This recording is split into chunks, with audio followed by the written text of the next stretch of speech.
இந்த உலகத்துல தான் மட்டும் வாழ்ந்தா போதும் அப்படின்னு நினைக்கிறவங்க உண்டு. தானும் வாழணும், அடுத்தவங்களும் வாழணும் அப்படின்னு நினைக்கிறவங்களும் உண்டு. முதல்ல சொன்ன வகையை சேர்ந்த மனிதர்கள் எப்படி தெரியுமா? எப்படியாவது தான் மட்டும் வாழ்ந்தால் போதுங்கிற நினைப்பு தான் எப்பவும் அவங்களுக்கு இருக்கும். தங்களுடைய வளர்ச்சிக்கு எது தடையா இருந்தாலும் சரி, யார் தடையா இருந்தாலும் சரி, அதை அழிச்சுட்டு தான் மறுவேலை பார்ப்பாங்க. அவங்கெல்லாம் பாவ காரியங்களுக்கு தயங்குறதே இல்லை. அப்படிப்பட்ட வாழ்க்கை அவங்களுக்கே இடைஞ்சல அமைஞ்சு விடுறது உண்டு. அதை விளக்கறதுக்கு ஒரு கதையும் உண்டு. ஒரு ஊர்ல அப்படிப்பட்ட ஆள் ஒருத்தன் இருந்திருக்கான். நிறைய பாவங்களை செஞ்சவன். அதன் காரணமா நரகப்படுகுழியில விழுந்துட்டான். நரகப்படுகுழிங்கிறது ஒரு பெரிய கிணறு மாதிரி. ஏற்கனவே பாவம் செஞ்சவங்க நிறைய பேர் அதில் விழுந்து கிடக்குறாங்க. உள்ள ஏகப்பட்ட சத்தம், எல்லாம் அந்த பாவாத்மாக்கள் போடுற சத்தம். இப்போ விழுந்தானே, இவனும் சத்தம் போட்டான். இவன் போடுற சத்தம் கொஞ்சம் அதிகமாக கேட்டுது, விழுந்தது. இந்த கிணத்துக்கு பக்கத்துல புத்தர் உட்கார்ந்துருக்கிறார். அவர் காதுல இவன் போடுற சத்தம் விழுந்தது. உடனே அந்த கிணத்தடிக்கு போனார், குனிஞ்சு பார்த்தார். சாமி என்னை காப்பாத்துங்க அப்படின்னு கத்தனான் இவன். புத்தர் அவனை கொஞ்சம் கவனிச்சு பார்த்தார். மனித சமுதாயத்துக்கு அவன் என்னென்ன கெடுதல் பண்ணியிருக்கிறாங்கிற விவரம்லாம் அவர் மனக்கண்ணில் தெரிஞ்சது. அவருக்கு எல்லாம் புரிஞ்சு போச்சு. இருந்தாலும் அவனை காப்பாத்துறதுக்கு ஏதாவது வழி உண்டா அப்படின்னு யோசிச்சார். அவன் தன்னுடைய வாழ்நாளில் ஏதாவது நல்லது செஞ்சிருக்கானா அப்படின்னு பார்த்தார். ஒரே ஒரு சமயம் அவன் தன்னுடைய காலடியில மிதிபட இருந்த சிலந்தியை மிதிக்காமல் தாண்டி போயிருக்கிறான். இந்த ஒரு காரியத்துக்காக அவனை கரையேற்ற முடியுமா அப்படின்னு நினைச்சார். அவ்வளவுதான். உடனே அவர் கையில ஒரு சிலந்தி வந்து உட்காந்துதான். அதுகிட்ட இருந்து நூல் இழை வெளிவர ஆரம்பிச்சது. அந்த நூல் இழை கிணற்று ஆழம் வரைக்கும் அப்படியே நீண்டுகிட்டே போச்சான். புத்தர் பார்த்தார். இந்த நூலை பிடிச்சிக்கிட்டு மேலே ஏறி வா அப்படின்னார். என்னங்க சொல்றீங்க? இந்த சிலந்தி நூல் என்ன தாங்குமான்னு கத்துனான். எல்லாம் தாங்கும், அதை பிடிச்சிக்கிட்டு ஏறி வா அப்படின்னார். சந்தேகத்தோடவே அவன் அந்த நூல் இழைய பிடிச்சி இழுத்து பார்த்தான். ரொம்ப வலுவா இருந்தது. அவனுக்கு ஆச்சரியம். அதை பிடிச்சிக்கிட்டே மெதுவாக மேலே ஏறி வர ஆரம்பிச்சிட்டான். பாதி தூரம் ஏறி வந்திருப்பான். அப்போ அவன் காலுக்கு கீழே ஏதோ சத்தம். என்னன்னு குனிஞ்சு பார்க்கறான். கீழே கிடந்தவங்க சில பேரும் அந்த நூலை பிடிச்சி மேலே வந்துக்கிட்டு இருக்கிறாங்க. இவனுக்கு கோபம் வந்துட்டுது. தன்னுடைய இடுப்பில் வச்சிருந்த கத்தியை எடுத்து தன்னுடைய காலுக்கு கீழே நூல் இழையை அப்படியே வெட்டி விட்டுட்டான். இனிமேல் நாம மட்டும்தான் மேலே ஏறி வந்துடணும் அப்படின்னு நினச்சிக்கிட்டான். ஆனால் நடந்தது என்ன தெரியுமா? மொத்த நூல் இழையும் அப்படியே அருந்து கீழே விழுந்துட்டுது. அவனும் பொத்துன்னு கீழே விழுந்துட்டான். மறுபடியும் கத்த ஆரம்பிச்சுட்டான். ஏற்கனவே அவன் செஞ்சிருந்த ஒரு சிறு கருணை அந்த நூல் இழைக்கு உறுதியை கொடுத்தது. இப்போ அவன் செஞ்ச பாவம் அந்த நூல் இழைய வலுவிழக்க செஞ்சுட்டுது. அடுத்தவங்களும் வாழணுங்கிற எண்ணம் அவனுக்கு இருந்திருந்தா இப்போ அவனும் கரையேறி வந்திருப்பான், மற்றவங்களும் சௌக்கியமாக வந்து சேர்ந்திருப்பாங்க. அதனால நாமும் வாழணும், அடுத்தவங்களும் வாழணும் அப்படின்னு நினைக்கிறவன் வாழ்க்கையில சீக்கிரம் முன்னுக்கு வந்துடுவான். ஒருத்தன் ஒரு டாக்டர் கிட்ட போனான். மருந்து வாங்கினான். வாங்கி கொண்டாந்து பேசாம வச்சுட்டான், சாப்பிடல. அப்புறம் எதுக்காக அப்பா போய் அவர்கிட்ட மருந்து வாங்கினேன் அப்படின்னு கேட்டாங்க. டாக்டர் வாழணும் இல்லையா, அதனாலதான் அப்படின்னா. அவர் கொடுத்த மருந்து நீ ஏன் சாப்பிடல அப்புறம் அப்படின்னு கேட்டாங்க. நான் வாழணும் இல்லையா, அதுக்காக தான் அப்படின்னா. ஒரு ரயில் வேகமா போயிட்டு இருக்கு. அது ஒரு ரயில்வே ஸ்டேஷன்ல கொஞ்ச நேரம் நின்னுது. அப்போ அதுல ஒரு ஆள் ஏறினார். தலையில ஒரு மூட்டையை வச்சிருந்தார். மூட்டையை தலையில சுமந்துகிட்டே உள்ள வந்தாரு. மூட்டையை தலையில சுமந்துகிட்டே ஒரு இடத்துல உட்கார்ந்தார். ரயில் மறுபடியும் புறப்பட்டது. இவர் தன் தலையில இருந்த மூட்டையை கீழே இறக்கி வைக்கணும்ல, வைக்கல, சுமந்துகிட்டே வர்றார். எதிரில் உட்கார்ந்துருந்தவர் கேட்டார், ஏங்க ஏன் இப்படியே உட்கார்ந்துருக்கிறீங்க தலையில மூட்டையை வச்சுக்கிட்டு?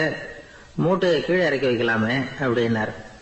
வேணாங்க, பாவம், தலையில இருக்கிற மூட்டையை இறக்கி ரயில்ல வச்சா ரயிலுக்கு பாரம் அதிகமா இருக்கும் அப்படின்னாரு அவரு. இப்படி ஒரு ஆளை பார்த்தா நமக்கு சிரிப்பு தான் வரும். ஏன்னா ரயிலுங்கிறது அந்த மூட்டையையும் சேர்த்து சுமந்துக்கிட்டு தான் போகுது. அவன் அந்த மூட்டையை தலையில வச்சிருந்தாலும் ஒண்ணுதான், தரையில வச்சிருந்தாலும் ஒண்ணுதான். அதனால ரயிலுக்கு எந்த மாற்றமும் ஏற்பட போறதில்ல. அதே மாதிரி தான் நம்ம மனமும். இதுவும் ஒரு தேவையில்லாத சுமை, அனாவசியமா சுமந்துகிட்டு இருக்கிறோம். இத கீழே இறக்கி வச்சுட்டா வாழ்க்கை பிரயாணம் சுகமா இருக்கும். ரயில் பிரயாணம் பண்ற அந்த ஆள் மூட்டையை சுமக்கிறான், வாழ்க்கை பிரயாணம் பண்ற நாம மனசை சுமக்கிறோம். இது ரெண்டுக்கும் எந்த வித்தியாசமும் இல்லை. மனசை கீழே இறக்கி வச்சுட்டா பாரம் இல்லாமல் வாழலாம், பறவைகள் மாதிரி பறக்கலாம், குழந்தைகள் மாதிரி கள்ளங்கபடம் இல்லாம வாழலாம். இந்த வெளி உலகத்துல நாம நிலை பெற்று இருக்கணும், வேரூன்றி இருக்கணும். அதே சமயம் நம்முடைய உள்வெளியில ஆன்மீக வாழ்க்கையில பாரம் இல்லாம இருக்கணும். அப்போ பறக்கணும், நதியை போல ஓடணும், மிதக்கணும், பயணம் சுகமா இருக்கும், களைப்பு தெரியாது, கவலை தெரியாது. ஒரு சீடன் போதி தர்மரை நாடி வந்தான். குருவே, நீங்கள் என்ன வெறுமையாக இருக்க சொன்னீங்க, நான் இப்ப மறுபடியும் வெறுமையானவன் ஆகிட்டேன், அதனால இப்ப என்ன செய்ய சொல்றீங்க என்ன அப்படின்னு சொல்லி நின்னான். உடனே அந்த குரு பக்கத்துல இருந்த ஒரு குச்சியை எடுத்து அவன் தலையில அடிச்சு, போய் அந்த வெற்றுத்தன்மையையும் வீசி எறிந்து விட்டு வா அப்படின்னார். நான் இப்போ காலியா இருக்கிறேன்னு ஒருத்தன் சொல்றான்னு வச்சுங்க, அது உண்மை இல்லை. ஏன்னா இன்னமும் அதுல நான்கிற எண்ணம் இருக்குது. எந்த சிந்தனையும் இல்லாம இருக்கிறது கடினம் தான். ஆனாலும் மனிதன் அதுல உள்ள நுட்பத்தை புரிஞ்சுக்கிட்டான்னா, இவ்வளவு தூரம் தூக்கி சுமந்துக்கிட்டு வந்த அந்த மனதின் முட்டாள்தனத்தை அவனே பார்த்துட்டு சிரிப்பான். இதுதான் பெரியவங்க சொல்லியிருக்கிற ஆலோசனை. நம்மால் ஒருத்தன் தலையில ஒரு பெரிய மூங்கில் கூடையோட ரயில்ல உட்கார்ந்தான். கூடை தலையில இருந்தது, கீழே இறக்கி வைக்கல. எதிரில் இருந்தவர் கேட்டார், ஏங்க எதுக்காக அதை அனாவசியமா சுமந்துகிட்டே இருக்கீங்க, கீழே இறக்கி வைங்களேன்னார். இல்லைங்க, நான் வீட்டை விட்டு புறப்படும் பொழுதே என் பையன் சொல்லிவிட்டான், கூடைய தலையை விட்டு இறக்கக்கூடாதுன்னு அப்படின்னார். அவன் சின்ன பையன், விவரம் இல்லாம சொல்லியிருப்பான். இப்ப என்ன நேரில் வந்தா பாத்துக்கிட்டு இருக்கிறான், நீங்க இறக்கி வைங்கன்னார் அவர். அவன் நேரில் பாத்துக்கிட்டு இல்ல, இருந்தாலும் நான் இந்த கூடையை கீழே இறக்கி வச்சா அது அவனுக்கு தெரிஞ்சிடும் அப்படின்னாரு இவர். அது எப்படின்னாரு அவர். அவன் தனக்கு டிக்கெட் வாங்க வேணாம்னு சொல்லி இப்ப இந்த கூடைக்குள்ளதான் உட்கார்ந்துருக்கிறான் அப்படின்னு. ஒரு பெரிய நினைவு மண்டபம், அதுக்கு முன்னாடி ஒரு அப்பாவும் பிள்ளையும் நின்றுகிட்டு இருக்கிறாங்க. அந்த வழியா போறவங்க வர்றவங்க எல்லாம் அந்த இடத்துல நின்று அது என்ன மண்டபம் அப்படின்னு விசாரிக்க ஆரம்பிச்சாங்க. அந்த அப்பாவும் பிள்ளையும் தான் வர்றவங்களுக்கு எல்லாம் விவரம் சொல்லிட்டு இருக்கிறாங்க. அதாவது இந்த இடத்துல ஒரு பெரிய மகான் சமாதி ஆயிருக்கார், அவர் சமாதியான இடத்துல இந்த நினைவு மண்டபத்தை கட்டியிருக்கிறோம் அப்படின்னாங்க. ஊர் பூரா இந்த செய்தி பரவிச்சு. நிறைய பேர் அந்த இடத்தை தேடி வர ஆரம்பிச்சாங்க. இங்க கொஞ்ச நேரம் உட்காந்துட்டு போனா மனசுக்கு ஒரு நிம்மதி கிடைக்குது அப்படின்னாங்க. அங்க இருந்த உண்டியல்ல நிறைய காசு போட்டுட்டு போறாங்க. பணம் கிடுகிடுன்னு நிறைய சேர ஆரம்பிச்சுட்டுது. பணம் நிறைய சேர்ந்த உடனே அந்த அப்பாவுக்கும் பிள்ளைக்கும் தகராறு வந்துட்டுது. பணம் சேர்ந்தாலே சொத்து தகராறு வரத்தானே செய்யும், அது மாதிரி வந்துட்டுது. பையன் அடிக்கடி நிறைய பணம் கேட்க ஆரம்பிச்சான். அப்பா பார்த்தார், யோசனை பண்ணார், ஒரு முடிவுக்கு வந்தார். ஒரு நாள் பையனை கூப்பிட்டார், இதை பாருப்பா, நமக்குள்ள தகராறு வேணாம், அப்பாவும் பிள்ளையும் இப்படி சண்டை போட்டுக்கிட்டா பாக்குறவங்க தப்பா நினைப்பாங்க, அதனால நமக்குள்ள சமரசமா இதை தீர்த்துக்குவோம், என்ன சொல்ற அப்படின்னார் அப்பா. சரி நான் பையன். உடனே அந்த அப்பா என்ன பண்ணார் தெரியுமா, மகன்கிட்ட கொஞ்சம் பணத்தை கொடுத்தார், தன்கிட்ட இருந்த ஒரு கழுதையையும் கொடுத்தார். இதை வச்சு நீ பொழைச்சிக்கோ அப்படின்னு சொல்லி அனுப்பி வச்சுட்டார். மகன் அந்த கழுதையை இழுத்துக்கிட்டு அடுத்த ஊருக்கு போனான். வழியிலேயே அந்த கழுதை செத்து போச்சு. உடனே என்ன பண்ணலாம்னு யோசனை பண்ணான். ஒரு ஐடியா வந்தது. அந்த கழுதைய ஒரு சாலை ஓரமா புதைச்சான். கையில் இருந்த பணத்தை வச்சு அந்த இடத்துல ஒரு கல் மண்டபம் கட்டினான். அந்த வழியா 2 பேர் வந்தாங்க. இது என்ன மண்டபம்னு விசாரிச்சாங்க. இந்த இடத்துல ஒரு பெரிய மகான் சமாதி ஆயிருக்கிறார் அப்படின்னா. இந்த செய்தி ஊர் பூரா பரவ ஆரம்பிச்சுட்டுது. நிறைய பேர் வந்து போக ஆரம்பிச்சாங்க. இங்க வந்தா மனசுக்கு ஒரு பெரிய நிம்மதி கிடைக்குது அப்படின்னு வேற சொல்ல ஆரம்பிச்சாங்க. வர வர கூட்டம் அதிகமா வர ஆரம்பிச்சுட்டுது. உண்டியல்ல பணம் நிறைய சேர்ந்துட்டுது. நகையெல்லாம் கூட கழட்டி காணிக்கையா போட ஆரம்பிச்சுட்டாங்க. அப்பாவை விட மகன் பெரிய ஆளாயிட்டான். இதை கேள்விப்பட்டார் அப்பா. பையனை பார்த்துட்டு வரலாம்னு ஒரு நாள் புறப்பட்டு வந்தார். பையன் ஓஹோன்னு இருக்கிறான். பங்களா, காரு எல்லாம் வந்துட்டுது. எப்படிடா இந்த அளவுக்கு ஆனே அப்படின்னு விசாரிச்சார். அப்பா, எல்லாம் உங்க ஆசீர்வாதம் தான், நீங்க கொடுத்த மூலதனத்தை வச்சுதான் இவ்வளவும் சம்பாதிச்சேன் அப்படின்னு நான் பையன். அது எப்படிடான்னு விசாரிச்சார். அப்பா, நீங்க ஒரு கழுத குட்டியும் கொஞ்சம் பணமும் என்கிட்ட கொடுத்து அனுப்பி வச்சிங்க, அதை எடுத்துக்கிட்டு வந்தேன். வர்ற வழியில அந்த கழுதை செத்து போச்சு. உடனே யோசனை பண்ணேன், அந்த கழுதையை இந்த இடத்துல புதைச்சேன். கையில் இருந்த பணத்தை வச்சு மண்டபம் கட்டினேன். மகான் ஒருத்தர் சமாதி ஆயிருக்கார் அப்படின்னு வதந்தியை கிளப்பி விட்டேன். ஜனங்கள்லாம் ஏமாந்து போய் காசை கொண்டாந்து போட ஆரம்பிச்சிட்டாங்க. நான் பொழைச்சிக்கிட்டு இருக்கிறேன் அப்படின்னா. இப்போதான்டா நீ என் புள்ள அப்படின்னு சொல்லி சந்தோஷப்பட்டாரான் அந்த அப்பா. ஏன் அப்படி சொல்றீங்கன்னு கேட்டிருக்கான் பையன். கழுத குட்டியை புதைச்சி மண்டபம் கட்டியிருக்கிற நீ, ஏற்கனவே நம்ம ஊர்ல நாம கட்டியிருக்கிறோமே மண்டபம், அது இந்த கழுதையோட அம்மாவை புதைச்ச இடம்.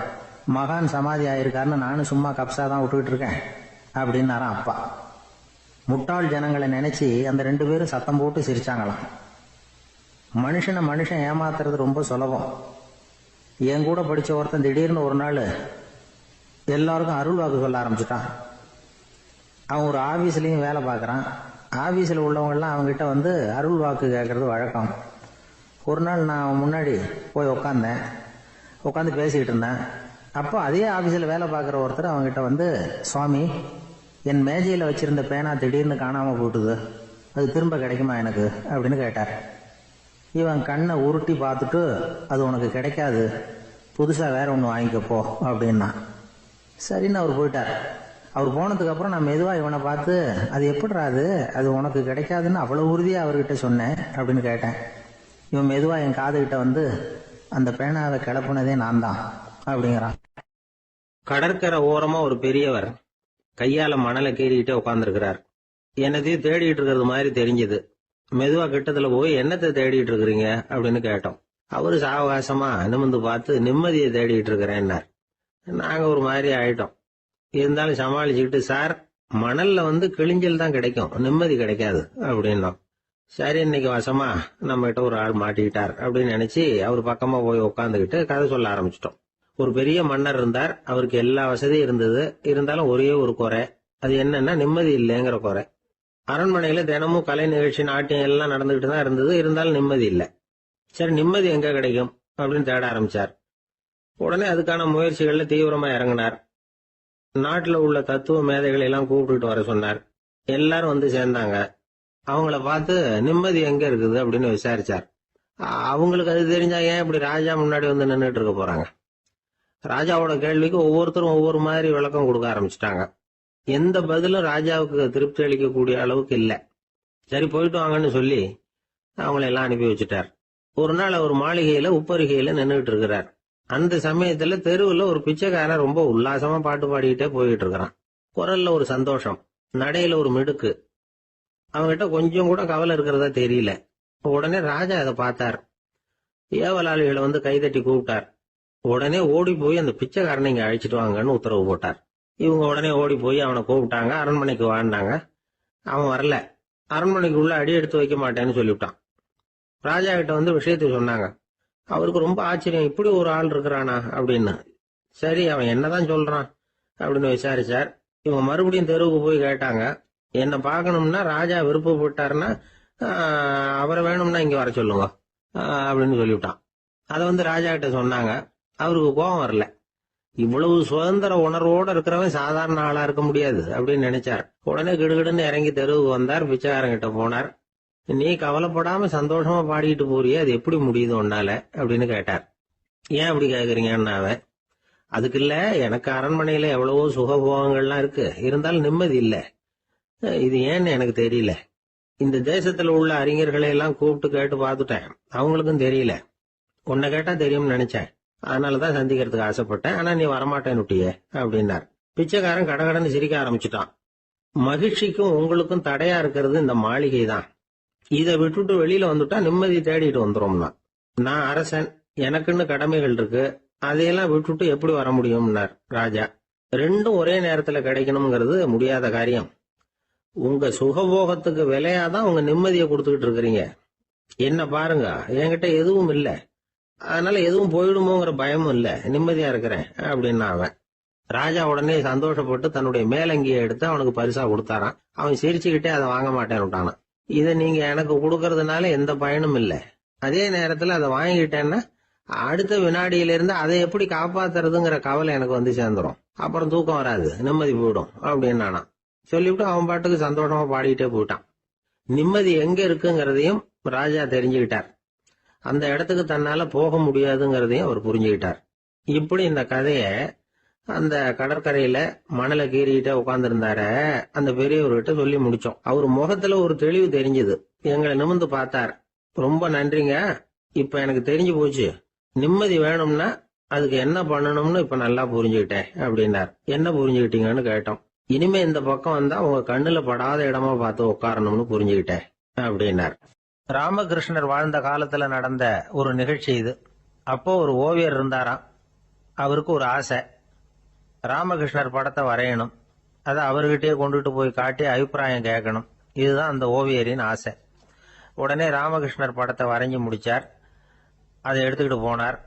இவர் போன சமயம் அங்க ராமகிருஷ்ணர் சீடர்களோட உட்கார்ந்துருக்கிறார். விவேகானந்தர் அங்க இருக்கிறார். இந்த ஓவியர் கொண்டுகிட்டு போய் தான் வரைந்த ஓவியத்தை அவர்கிட்ட காட்டினார். ராமகிருஷ்ண பரமஹம்சரின் ஓவியத்தை ராமகிருஷ்ணர்கிட்டயே காட்டுறார். ராமகிருஷ்ணர் என்ன பண்ணார் தெரியுமா? அந்த படத்தை பார்த்தார். உடனே அது காலை தொட்டார். குருதேவருடைய இந்த செயல் சீடர்களுக்கு ரொம்ப வியப்பை உண்டு பண்ணிச்சு. சில பேர் மனசுக்குள்ளேயே ரொம்ப குழம்பி போக ஆரம்பிச்சுட்டாங்க. என்ன இப்படி பண்றாரு, என்ன இது அவரோட படம், அவரே அவரோட படத்தின் காலை தொடுறார் அப்படின்னு யோசிச்சாங்க. சில பேர் ஒன்றும் புரியாம ஒருத்தர் பார்த்து சிரிச்சுக்கிட்டாங்க. அந்த இடத்துல சீடர்கள் மட்டும் இல்ல, சீடர் அல்லாத பல பேர் இருந்தாங்க. தன்னுடைய காலை தானே தொடர இவருடைய செயல் பற்றி என்ன நினைக்கிறது அப்படின்னு அவங்களும் குழம்பி போய் நிக்கிறாங்க. அந்த படத்தை வரைஞ்சி அவர்கிட்ட காட்டின அந்த ஓவியருக்கும் அதிர்ச்சி. இருந்தாலும் அவர் சீடர் கிடையாது. அதனால கொஞ்சம் துணிச்சலை வர வச்சுக்கிட்டு கேட்டார், என்னங்க இது, என்னால என்னுடைய கண்களையே நம்ப முடியல. இது உங்க சொந்த உருவப்படம், நீங்க உங்க சொந்த கால்களையே தொடறீங்க, இது எங்களுக்கு கொஞ்சம் சங்கடமா இருக்குதே அப்படின்னார். ராமகிருஷ்ணரின் கண்கள்ல ஆனந்த கண்ணீர் வழிஞ்சுதான். அவர் சொன்னாராம், இது என்னோட படம்ங்கிறது எனக்கு தெரியும், ஆனா இது என்னோட படம்ங்கிறதுனால நான் இதோட காலை தொடல.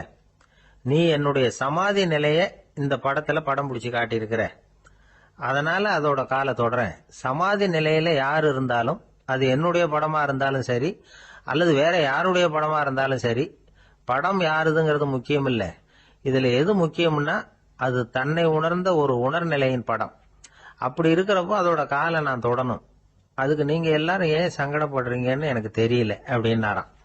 இப்பதான் அங்க இருந்த சீடர்களுக்கும் மற்றவங்களுக்கும் விவரம் புரிஞ்சுதான். இதுக்கு முன்னாடி யாரும் செய்யாததை இவர் செஞ்சிருக்கிறார், ஆனா அவருடைய காரணம் ரொம்ப நியாயமானது அப்படிங்கறத உணர்ந்தாங்களாம். இதுவரைக்கும் ஆன்மீகத்துல சமாதி நிலை, அதாவது தன்னை உணர்ந்த நிலை பற்றி புரிஞ்சுக்கிட்டோம். இல்லறத்துல ஏற்படக்கூடிய சமாதி நிலை பற்றி உங்களுக்கு தெரியுமா? ஒரு அம்மா டாக்டர் கிட்ட வந்து சொன்னாங்களாம், டாக்டர், என் வீட்டுக்காரருக்கு உடம்புல ஏதோ கோளாறுன்னு நினைக்கிறேன், நான் எவ்வளவு நேரம் பேசினாலும் காதுல விழாத மாதிரி உட்கார்ந்துருக்கிறார் அப்படின்னு ஆகலாம். அதுக்கு அந்த டாக்டர் சொன்னாராம், அம்மா, அது உடம்பு கோளாறு இல்ல, அது ஒரு பெரிய திறமை. ஒரு பெரிய தத்துவ சிந்தனையாளர் இருந்தார், சுவாங்சு அப்படின்னு பேரு. அவருடைய மனைவி ஒரு நாள் திடீர்னு காலமாயிட்டாங்க. ஐயோ பாவம், அவர் ரொம்ப வருத்தப்படுவார், போய் ஆறுதலா 4 வார்த்தை பேசிவிட்டு வரலாம் அப்படின்னு நினைச்சுக்கிட்டு நிறைய பேர் அவரை தேடிட்டு வந்தாங்களாம். வந்தவங்களுக்கு ஆச்சரியம், ஏன்னா இவர் வருத்தப்பட்டுக்கிட்டு இருப்பார் அப்படின்னு தானே எதிர்பார்த்தாங்க. அப்படி இல்லை, தாளம் போட்டுக்கிட்டு உட்காந்துருக்கிறார், தாளத்துக்கு தகுந்த மாதிரி பாட்டு வேற பாடிக்கிட்டு இருக்கிறார். என்ன மனுஷன் அவரு, கொஞ்சம் கூட கவலை இல்லாம இப்படி இருக்கிறாரு அப்படின்னு நினைச்சாங்க. ஒருத்தர் துணிஞ்சு அவர்கிட்ட கேட்டுட்டார், என்னங்க இது இப்படி அப்படின்னு. அதுக்கு அவர் என்ன சொன்னார் தெரியுமா? இத பாருங்க, என்னுடைய மனைவி பிறக்கிறதுக்கு முன்னாடி அவளுக்கு உயிரும் கிடையாது, உடலும் கிடையாது. அதுக்கு பிறகுதான் உயிர் வந்தது, உடல் வந்தது, அந்த உருவம் வந்தது. இப்ப என்ன ஆச்சு, அந்த உருவமும் உயிரும் போயிட்டுது, அவ்வளவுதானே. வந்தது போயிட்டுது. இளவேனில் காலம், இலையுதிர் காலம், பனிக்காலம், இப்படி பருவங்கள் வந்து மாறி மாறி வருது இல்லையா? அது மாதிரி பிறப்பும் இறப்பும் மாறி மாறி வருது, இது இயற்கை. இதுக்காக அழுதா அது எப்படி அப்படின்னாராம். ஞான தெளிவு அடைஞ்சவங்களுக்கு எல்லாமே சுகம்தான். திருவள்ளுவரும் அதைத்தான் சொல்றார், உறங்குவது போலும் சாக்காடு, உறங்கி விழிப்பது போலும் பிறப்பு. தூங்குறதுக்கெல்லாம் நாம வருத்தப்பட்டுக்கிட்ட இருக்கிறோமா? இன்னைக்கு தூங்க வேண்டியிருக்குதே, இன்னும் கொஞ்சம் நேரத்துல நான் தூங்க வேண்டியிருக்கு அப்படின்னு சொல்லி யாராவது அழுதுகிட்டு இருப்பாங்களா? அதனால இந்த உலக வாழ்க்கையினுடைய இயல்பை வந்து யதார்த்தத்தை நாம தெளிவா புரிஞ்சுக்கணும். அப்படி புரிஞ்சுக்கிட்டா நாம கவலை இல்லாம வாழ முடியும். ஒரு வயசான தாத்தா பாட்டி 60 வருஷத்துக்கு முன்னாடி அவங்களுக்கு கல்யாணம் ஆச்சு, ஒன்னாவே வாழ்ந்தாங்க, ஒன்னாவே இறந்து போனாங்க. இப்ப அவங்க 2 பேரும் சொர்க்கத்துக்கு போய் சேர்ந்தாங்க. அங்க எல்லா வசதியும் இருந்தது. ஒரு பெரிய பங்களாவே இவங்களுக்கு ஒதுக்கி கொடுத்தாங்களாம். இதுக்கு எவ்வளவு வாடகைன்னு கேட்டார் தாத்தா. வாடகையெல்லாம் கிடையாது, இலவசம் அப்படின்னாரு அங்க இருந்தவர். அந்த வீட்டுக்கு பின்னாடி ஒரு பெரிய புல்வெளி இருந்தது. இதுல விளையாட ஏதாவது கட்டணம் உண்டான்னு கேட்டிருக்காரு தாத்தா. அதெல்லாம் ஒண்ணும் கிடையாது, பணம்லாம் கட்ட வேண்டியதில்லை அப்படின்னாரு அவரு. பக்கத்துல ஹோட்டல் மாதிரி ஒரு பெரிய கட்டடம், உள்ள சாப்பாட்டு மேஜைகள், அது மேல விதவிதமான பலகாரங்கள். சாப்பாட்டுக்கெல்லாம் எவ்வளவு அப்படின்னு விசாரிச்சாராம் தாத்தா. அதுதான் சொன்னேனே, இங்க எல்லாமே இலவசம்தான், எது வேணும்னாலும் சாப்பிடலாம், எவ்வளவு வேணும்னாலும் சாப்பிடலாம் அப்படின்னாரா. நீங்க சொல்றீங்க அப்படி, ஆனா நான் வந்து சர்க்கரை சேர்த்துக்க கூடாது, உப்பு சேர்த்துக்க கூடாது, பாட்டி கையால எப்பவும் பத்திய சாப்பாடு தான் அப்படின்னாராம் தாத்தா. இதை பாருங்க, இங்க உங்களுக்கு அந்த கவலையும் வேண்டியதில்லை. இங்க நீங்க ஸ்வீட்டு சாப்பிடலாம், காரம் சாப்பிடலாம், உங்களுக்கு எந்த நோயும் வராது அப்படின்னாராம் அங்க சொர்க்கத்தில் இருந்தவர். இதை கேட்ட உடனே அந்த தாத்தா பக்கத்துல நின்ன பாட்டியை பார்த்து கத்தினாராம், அடி பாவி, எல்லாத்தையும் கெடுத்துட்டியே, நீ எனக்கு பத்திய சாப்பாடு போடாம கண்டதை திங்க விட்டுருந்தா 10 வருஷத்துக்கு முன்னாடியே நான் இங்க வந்து சேர்ந்திருப்பேனே அப்படின்னாராம். நம்மள மாதிரி ஒரு ஆசாமி அவன் நம்மள மாதிரியே கற்பனை பண்ணான். அதாவது நாம தான் இந்த உலகத்துல ரொம்பவும் கஷ்டப்படுறோம், மற்றவங்க எல்லாம் சந்தோஷமா இருக்கிறாங்க அப்படின்னு அவன் நினைச்சுக்கிட்டான். அவன் ஒரு நாள் கடவுளை வேண்டிக்கிட்டானா, சுவாமி, இந்த உலகத்துல எவ்வளவோ பேர் இருக்கிறாங்க, ஒவ்வொருத்தருக்கும் ஒவ்வொரு விதமான கஷ்டம் இருக்கலாம், ஒத்துக்கிறேன். இருந்தாலும் எனக்கு அது கொஞ்சம் அதிகமா இருக்கிறது மாதிரி தெரியுது. அதனால நீங்க எனக்காக ஒரு சின்ன உதவி செஞ்சா போதும். அது வேற ஒண்ணும் இல்ல, என்கிட்ட இருக்கிற துயரங்களை இன்னொருத்தர் யாருகிட்டயாவது கொடுத்துருங்க, அவர்கிட்ட இருக்கிற துயரங்களை என்கிட்ட மாத்தி கொடுத்துருங்க. ஒரு மியூச்சுவல் டிரான்ஸ்பர், அவ்வளவுதான். அப்படி பண்ணிவிட்டா போதும் அப்படின்னு வேண்டிக்கிட்டானா. அன்னைக்கு ராத்திரியே அவன் ஒரு கனவு கண்டிருக்கான். வானத்தில இருந்து ஒரு குரல் கேட்டிருக்கு. அது என்ன சொல்லிச்சு தெரியுமா? ஏ ஜனங்களே, எல்லாரும் அவங்க கஷ்டங்களை ஒரு பையில போட்டு எடுத்துக்குங்க. அப்படி எடுத்துக்கிட்டு நேரா இந்த ஊர் எல்லையில இருக்கிற கோயிலுக்கு வந்து சேருங்க அப்படின்னு அந்த குரல். ஆஹா, கடவுள் நம்ம பிரார்த்தனைக்கு செவி சாய்ச்சுட்டார் அப்படின்னு சந்தோஷப்பட்டான் இவன். உடனே என்ன பண்ணா, தன்கிட்ட இருந்த கஷ்டத்தையெல்லாம் ஒரு சாக்கு பையில போட்டு எடுத்துக்கிட்டான். வீட்டை விட்டு வெளியில வந்தான். தெருவுல இறங்கி நடக்கிறான். அங்க பார்த்தா ஏகப்பட்ட பேர் ஆளுக்கு ஒரு பைய தூக்கிக்கிட்டு கோயிலுக்கு போயிட்டு இருக்கிறாங்க. சில பேர் மூட்டையா கட்டி தலையில சுமந்துக்கிட்டு போயிட்டு இருக்கிறாங்க. இவன் பார்த்தான். இவனுக்கு ரொம்ப ஆச்சரியமா இருந்தது. ஏன்னா எல்லாரும் வச்சிருக்கிற பைய இவன் பைய விட பெருசா இருந்தது. இவன் பை தான் இருக்கிறதுலயே கொஞ்சம் சின்னதா தெரிஞ்சது. இப்ப அவன் மறுபடியும் சாமியை வேண்டிக்கிட்டான், கடவுளே, இப்ப உள்ள சூழ்நிலையை கவனிச்சா என்கிட்ட இருக்கிற பைய பரவாயில்லன்னு தோணுது. அதனால வேற பைய எதையும் மாத்த வேணாம், இதுவே பரவாயில்ல, இந்த பையோட திரும்பி வீட்டுக்கு போனா போதும்னு நினைக்கிறேன் அப்படின்னு ஏதோ நினைக்க ஆரம்பிச்சுட்டான் அவன். எல்லாரும் கோயிலுக்கு போய் சேர்ந்தாங்க. கோயில்ல அந்த குரல் மறுபடியும் கேட்டுது. எல்லாரும் அவங்கவுங்க பைகளை சோகத்துல தொங்க விடுங்க, திடீர்னு விளக்குகள் அணையும், மணி அடிக்கப்படும், அதுதான் அடையாளம். அந்த சமயத்துல இருட்டுல உங்களுக்கு வேண்டிய பைய நீங்க மாத்தி எடுத்துக்கலாம், தேர்ந்தெடுத்துக்கலாம். வெளிச்சம் இருக்கிறப்பவே உங்களுக்கு பிடிச்ச பைக்கு பக்கமா பார்த்து நீங்க நின்னுக்கலாம் அப்படின்னு சொல்லி விவரம் சொல்லிச்சான் அந்த குரல். அப்படி சொன்னதுக்கு அப்புறம் திடீர்னு விளக்கு அணைஞ்சுது, மணி அடிச்சுது. கொஞ்ச நேரம் கழிச்சு மறுபடியும் விளக்குகள்லாம் எரிஞ்சுது. இப்போ பார்த்தா எல்லாரும் அவங்கவுங்க பையையே கெட்டியா பிடிச்சிட்டு நிக்கிறாங்க. இவனும் அப்படியே நிக்கிறான். இவன் மெதுவா பக்கத்துல நிக்கிறவங்க கிட்ட கேட்டானா, ஏன் நீங்க பைய கையிலேயே வச்சிருக்கிறீங்க, செவுத்துல மாட்டலையா அப்படின்னு கேட்டிருக்கான். இல்லப்பா, நீ ஏன் கையிலேயே வச்சிருக்கிறியோ அதே காரணத்துக்காக தான் நாங்களும் வச்சிருக்கிறோம். நம்ம கவலைகளை பத்தி நமக்கு ஓரளவுக்காவது தெரியும். ஆனா மத்தவங்க கவலைகள் நமக்கு பரிச்சயம் இல்லாதவை, பழக்கம் இல்லாதது. அதனால நமக்கு தெரிஞ்ச கவலைகளை சமாளிக்கிறது சுலபம். தெரியாததை சமாளிக்கணும்னா மறுபடியும் ஆரம்பத்தில இருந்து ஆரம்பிக்கணும். அதனால பழைய நண்பர்களோட வாழறது தான் மேல் அப்படின்னு ஆனான். அதுக்கப்புறம் அவன் தன்னோட பைய போதும்னு வீட்டுக்கு திரும்பி வந்துட்டானான். இது ஒரு பெரியவர் சொல்லி இருக்கிற கதை. அதனால நம்ம கிட்ட இருக்கிற கஷ்டங்கள் தான் பெருசு, அதை இன்னொருத்தங்கிட்ட கொடுத்துட்டு மாத்திக்கலாம் அப்படின்னு நினைக்கிறது தப்பு. இதே மாதிரி இன்னொரு சம்பவம். ஒரு ஊர்ல ஒரு நாள் ராத்திரி ஆகாயத்தில இருந்து கடவுள் குரல் கேக்குது. இந்த ஊர்ல இருக்கிற ஜனங்கள்லாம் கொஞ்சம் கவனிங்க, உங்களுக்கு ஒரு செய்தி. அதாவது இங்க இருக்கிற ஜனங்கள்லயே கொஞ்சம் கூட கவலையே இல்லாத ஆள் யாருன்னு எனக்கு தெரியணும். அதனால எல்லாரும் அவங்க கவலைகளை ஒரு பையில போட்டு எடுத்துக்கிட்டு கோயிலுக்கு வாங்க அப்படின்னாரு கடவுள். உடனே வரிசையா எல்லாரும் வர ஆரம்பிச்சாங்க. எல்லார் கையிலயும் பை இருந்தது, சின்னதும் பெருசுமா. கவலையே இல்லாத ஆள் யாருன்னு தேடினார் கடவுள். ஒரே ஒரு ஆள் மட்டும் கையில எதுவும் இல்லாம வெறும் கையை வீசிக்கிட்டு ரொம்ப ஜாலியா நடந்து வந்துகிட்டு இருந்தான். கடவுள் அவங்க கிட்ட போனார். ஏன்பா, உனக்கு கவலையே இல்லையா அப்படின்னு கேட்டார். எனக்கும் சில கவலைகள்லாம் உண்டு அப்படின்னு அவன். எங்க அதெல்லாம்னு கேட்டிருக்காரு கடவுள். பின்னாடி லாரியில வந்துகிட்டு இருக்கு அப்படின்னு அவன். ஒரு ஊர்ல ஒரு மன்னர் இருந்தார். அவரு பக்கத்து தேசத்து மேல படையெடுக்கணும்னு நினைச்சுக்கிட்டு இருந்தார். அதையும் தன்னுடைய நாட்டோட சேர்த்துக்கணுங்கிற ஆசை. எப்போ படையெடுக்கலாம்னு யோசிச்சுக்கிட்டு இருந்தார். இப்படி யோசிச்சுக்கிட்டு இருந்த சமயத்துல ஒரு பெரியவர் அவரை தேடிட்டு வந்தார். அவர் அடிக்கடி வருவார், அவர்கிட்ட பேசிக்கிட்டு இருப்பார். இப்போ அப்படித்தான் வந்தார். என்ன மன்னா யோசனைன்னாரு. இவர் தன்னுடைய யோசனையை சொன்னார். இந்த சமயத்துல மன்னருக்கு தாகம் எடுத்தது, தண்ணி குடிக்கணும் போல இருந்தது. உடனே அங்க இருந்த ஒரு அரண்மனை பணியாளரை கூப்பிட்டார். போய் கொஞ்சம் தண்ணி கொண்டு வாப்பா அப்படின்னார். அந்த பணியாளர் போனார், ஒரு கோலையில தண்ணி கொண்டு வந்தார். ராஜா கிட்ட நீட்டினார்.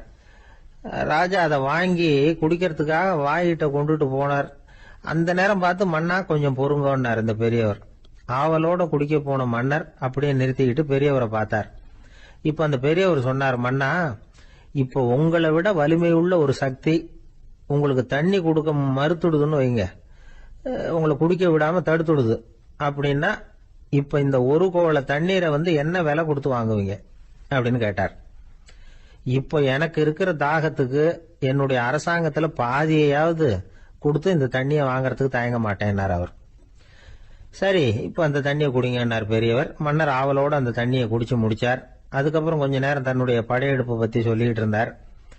கொஞ்ச நேரம் கழிச்சு மறுபடியும் இந்த பெரியவர் கேட்டார், மன்னா, இப்போ நீங்க ஒரு கோவள தண்ணீரை குடிச்சு முடிச்சுட்டீங்க.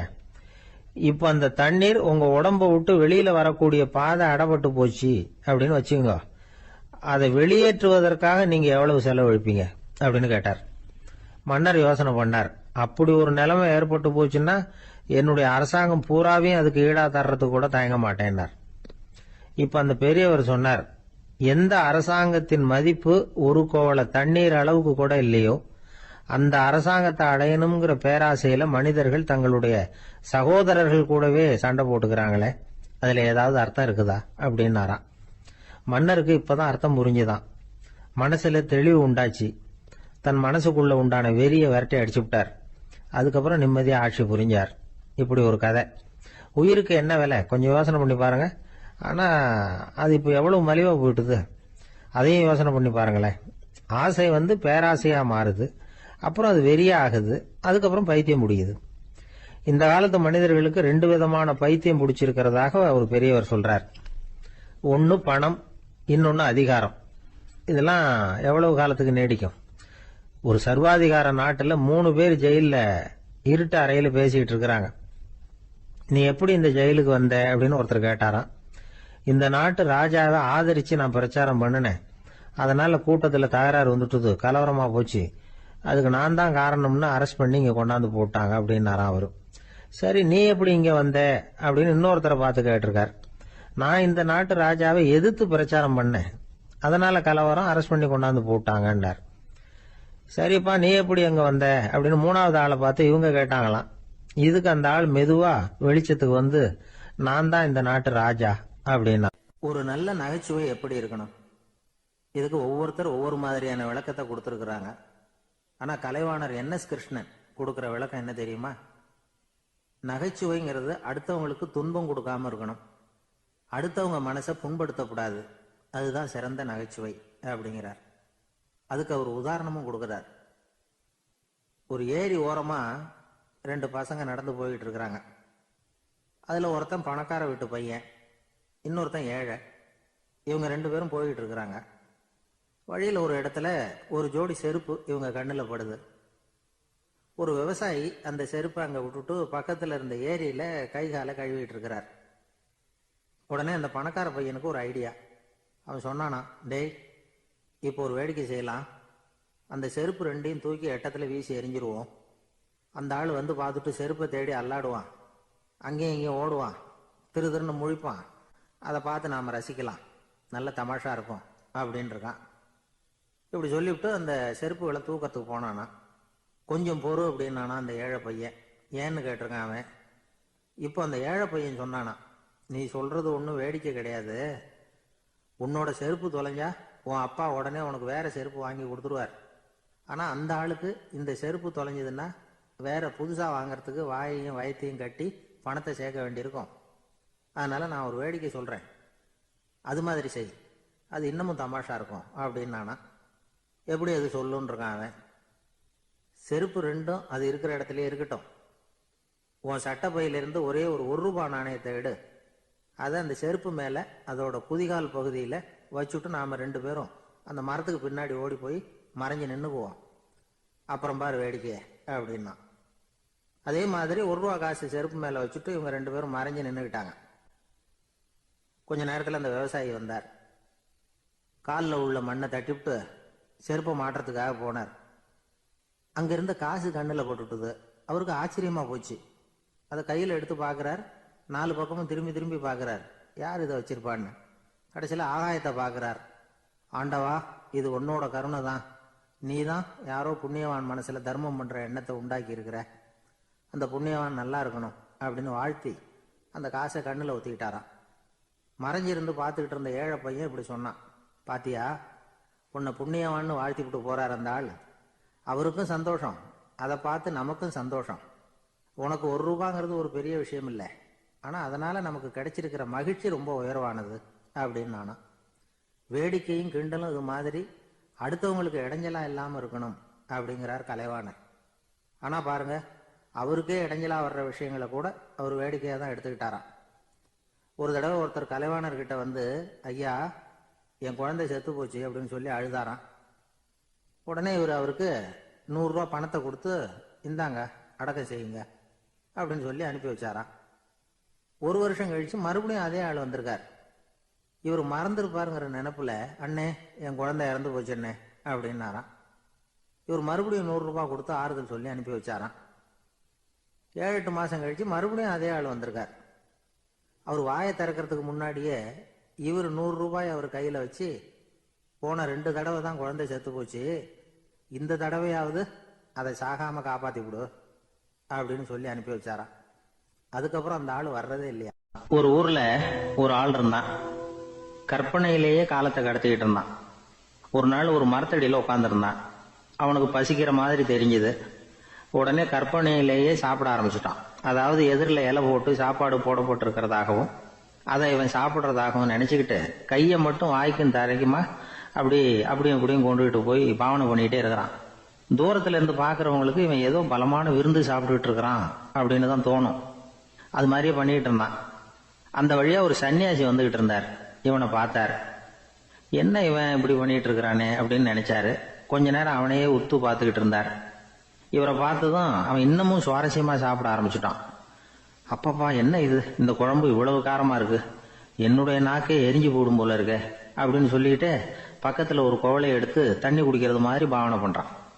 அப்பாடா, இப்ப கொஞ்சம் பரவாயில்ல அப்படின்னு சொல்லிட்டு குவளையை கீழே வைக்கிறது மாதிரி ஒரு பாவனை பண்றான். சன்னியாசி பார்த்தார். என்னப்பா, சாப்பாட்டுல காரம் அதிகமோ அப்படின்னார். ஆமா சுவாமி, ஞாபகம் மறதியில் கொஞ்சம் மிளகாய் அதிகமா சேர்த்துக்கிட்டேன் அப்படின்னா. சரி சாப்பிடு அப்படின்னு சொல்லிட்டார். அவன் சாப்பிட்டு முடிக்கிற வரைக்கும் பொறுமையா உட்காந்துருந்தார். அவன் அப்பாடா அப்படின்னு சொல்லிட்டு மறுபடியும் தண்ணியை எடுத்து குடிச்சான். எல்லாம் கற்பனையிலேயே. அதுக்கப்புறம் சன்னியாசி பேச ஆரம்பிச்சார். இதை பாருப்பா, உன்னுடைய கற்பனையை நான் மெச்சுறேன். இருந்தாலும் உன் சாப்பாட்டுல ஒரு இனிப்பையும் வச்சிருக்கலாமே, ஏன் மிளகாய அளவுக்கு அதிகமா போட்டுட்டு அவஸ்தைப்படுறேன் அப்படின்னார். அவன் யோசிக்க ஆரம்பிச்சான். அதுக்கப்புறம் இவர் சொன்னார், இதை பாருப்பா, இனிமேல உன்னுடைய கற்பனையும் உயர்ந்ததாக இருக்கட்டும் அப்படின்னு உபதேசம் பண்ணிவிட்டு போனார். எப்பவும் உயர்வை பத்தியே சிந்திக்கணும். உயர்வு கிடைக்கலன்னா கூட அப்படி சிந்திக்கிறத நிறுத்தப்படாது அப்படிங்கிறார் திருவள்ளுவர். உள்ளுவது எல்லாம் உயர் உள்ளல், மற்ற அது தள்ளினும் தள்ளாமை நேர்த்து. ஊக்கம் இல்லாம உலகத்துல வாழ்ந்து பிரயோஜனம் இல்லை. அதனால உயர்வாவே சிந்திக்கணும். அது நம்மளை ஊக்கப்படுத்தும். இது பெரியோர் வாக்கு. இந்த உலகத்துல கற்பனையிலேயே வாழ்கிற சில கஞ்சர்களும் உண்டு. அதாவது 2 கஞ்சர்கள், 2 பேரும் பக்கத்து பக்கத்து ஊர்ல இருந்தாங்க. பொங்கல் சமயம் ஒரு கஞ்சன் தன்னுடைய மகனை கூப்பிட்டான். இதோ பாருப்பா, பக்கத்து ஊர்ல என்னுடைய நண்பன் ஒருத்தன் இருக்கிறான், அவனுக்கு பொங்கல் பரிசு ஏதாவது கொடுக்கணும். நான் ஒரு 4 ஆட்டுக்குட்டியை தரேன், நீ கொண்டுகிட்டு போய் கொடுத்துட்டு வந்து விடுறியா அப்படின்னு கேட்டான். சரி, நான் புள்ள ஒரு பைய கையில் எடுத்துக்கோன்னா. அவன் எடுத்துக்கிட்டான். இந்த ஆட்டுக்குட்டி பிடிச்சிக்கோ அப்படின்னு சொல்லி ஒவ்வொன்னா போடுறேன் பார் அப்படின்னு சொல்லிட்டு 1 2 3 4 அப்படின்னு எண்ணிக்கிட்டே வெறும் சைகையாலேயே ஆட்டுக்குட்டியை பிடிச்சி போடுறது மாதிரி பாவனை பண்ணிட்டு இருக்கிறான். அவன் பிள்ளையும் அது ரொம்ப அக்கறையா வாங்கிக்கிறது மாதிரி வாங்கிக்கிட்டு அந்த பைய தூக்கிக்கிட்டு அடுத்த ஊருக்கு போறான். இவன் அங்க போய் சேர்ந்த நேரத்துல அந்த கஞ்சன் ஊர்ல இல்ல, எங்கேயோ வெளியில போயிருக்கிறான். அவனோட புள்ள மட்டும்தான் வீட்டுல இருந்தான்.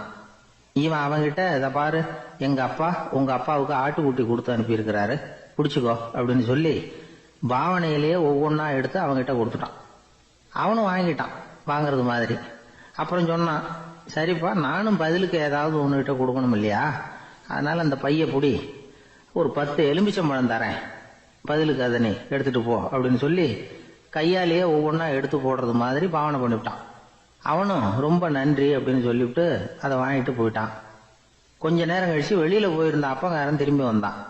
உள்ள சொன்னான், அப்பா, உன்னோட நண்பர் அவருடைய மகன் மூலமா உனக்கு 6 ஆட்டுக்குட்டி கொடுத்து அனுப்பியிருந்தார், நானும் பதிலுக்கு ஒரு 10 எலுமிச்சம்பழம் கொடுத்து அனுப்பியிருக்கிறேன் அப்படின்னா. எப்படிடா கொடுத்தேன்னு கேட்டார் அப்பா. இப்படிதான் கொடுத்தேன்னு சொல்லி சைகையிலேயே காட்டினான். இதை பார்த்ததும் அப்பங்காரனுக்கு பயங்கரமா கோபம் வந்துட்டுது. பலார்னு அரைஞ்சுட்டான் பையனு. ஏன்பா அரைஞ்ச? 10 எலுமிச்சம்பழம் கொடுத்துட்டேனே அப்படிங்கிறதுக்காகவா அப்படின்னு கேட்டான். அது கூட பரவாயில்ல, நீ காட்டுற சைகையை பார்த்தா ஆரஞ்சு பழம் சைஸுக்கு இருக்குதே, அவ்வளவு பெருசா ஏன் கொடுத்த? அதுதான் எனக்கு கோபம் அப்படி. ஒரு ரயில் போய்கிட்டு இருக்கு. அதுல ஒரு பெரியவர் பிரயாணம் பண்ணிட்டு இருக்கிறார். எதிரில் ஒரு பெரிய அதிகாரி, IAS ஆபீசர் உட்கார்ந்து இருக்கிறார். 2 பேருக்கும் முன்ன பின்ன அறிமுகம் இல்லை. அவர் வேற யாரோ, இவர் வேற யாரோ. ஒரே ரயில்ல பிரயாணம் பண்ணிட்டு இருக்கிறாங்க. அதுவும் எதிர்த்த இருக்கையில ஏதோ ஒரு நகரத்துல வண்டி நின்னுது. 2 பேரும் கீழே இறங்கினாங்க.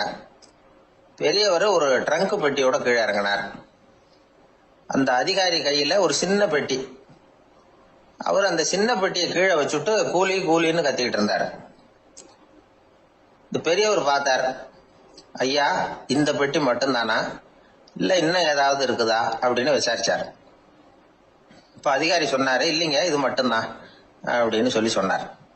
இதுக்கு என்னத்துக்காக கூலி ஆள், நானே எடுத்துக்கிட்டு வரேனே, வாங்க அப்படின்னு சொல்லி அந்த பெட்டியை இந்த பெரியவர் கையில் எடுத்துக்கிட்டாரு. எடுத்ததும் 2 பேரும் பேசிக்கிட்டே நடந்து வராங்க. இப்ப பெரியவர் சொன்னார், இப்ப உள்ள நாகரிகம் எப்படி இருக்குன்னா, சுமை 1/4 பணம், சும கூலி 3/4 பணம் அப்படிங்கிற மாதிரி இருக்கு. பணத்தை வீணாக்கிறதோட இது கௌரவம்னு வேற நினைக்கிறாங்க அப்படின்னார்.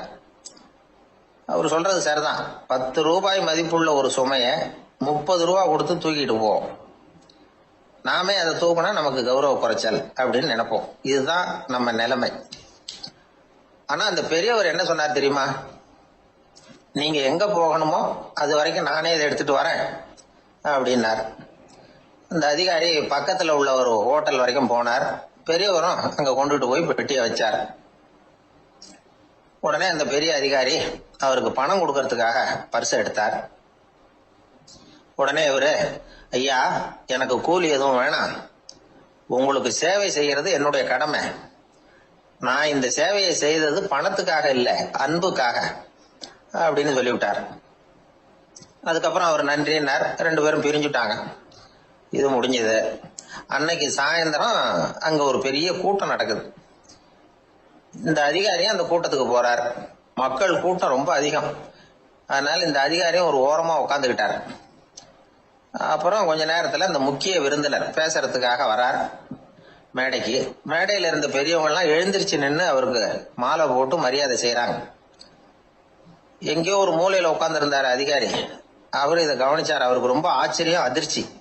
ஏன்னா அங்க பேச வந்த முக்கிய விருந்தினர் வேற யாரும் இல்ல, இன்னைக்கு காலையில இவர் பெட்டியை தூக்கிட்டு வந்தாரு பெரியவர், அவர் தான். சரி, அந்த பெரியவர் யார் தெரியுமா? அவர் தான் ஈஸ்வர சந்திர வித்யாசாகர். கூட்டம் முடிஞ்சது. அதிகாரி அவரை தேடி ஓடினார். அவர் கைகளை பிடிச்சுக்கிட்டார். ஐயா, என்ன மன்னிச்சுருங்க அப்படின்னாரு. அப்புறம் சொன்னார், அகங்காரம்ங்கிற கெட்ட புத்தி தான் உண்மைய கண்கள்ல இருந்து மறைக்குது. அகங்காரம் தான் மனுஷனை அழிக்குது. நீங்க ரொம்ப பெரிய மனிதர், இருந்தாலும் மனித தன்மையோட நடந்துக்கிறீங்க. இந்த அன்பு, தயவு, பொறுமை இதெல்லாம் இல்லைன்னா மனிதனாக இருக்கிறதுல என்ன பிரயோஜனம் அப்படின்னு சொல்லிவிட்டு அந்த அதிகாரி போனாராம்.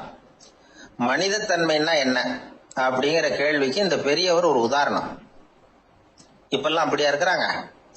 ஒரு பெரியவர் ஒரு பெட்டியை தூக்கிட்டு வந்துகிட்டு இருக்கிறார். ஒரு இளைஞன் ஓடி வந்தான். கொடுங்க சார், நான் தூக்கிட்டு வரேன்னா. கொடுத்தார். வாங்கி தலையில வச்சுக்கிட்டான். அப்புறம் சொன்னான், அடுத்தவங்க சிரமப்படப்படாதுங்கிறது என்னுடைய கொள்கை அப்படின்னா. அது நல்லதுதான் அவரு. கடைசியில பெட்டியை கொடுத்தான். வாங்கிட்டு பரிசை திறந்தார் பணம் கொடுக்கறதுக்காக. வேணாங்க அப்படின்னு விட்டான் அந்த இளைஞன். ஏன்னார், நான் சொன்னேன், அடுத்தவங்க சிரமப்படக்கூடாதுங்கிறது என்னுடைய கொள்கைன்னு. அதனால உங்களுக்கு சிரமம் கொடுக்கக்கூடாதுங்கிறதுக்காக வரும்பொழுது நானே உங்க பர்ஸை எடுத்து வேணுங்கிற பணத்தை எடுத்துக்கிட்டு திருப்பி உங்க பாக்கெட்லயே போட்டுட்டேன் அப்படின்னா. இப்படி இருக்குது இந்த காலம்.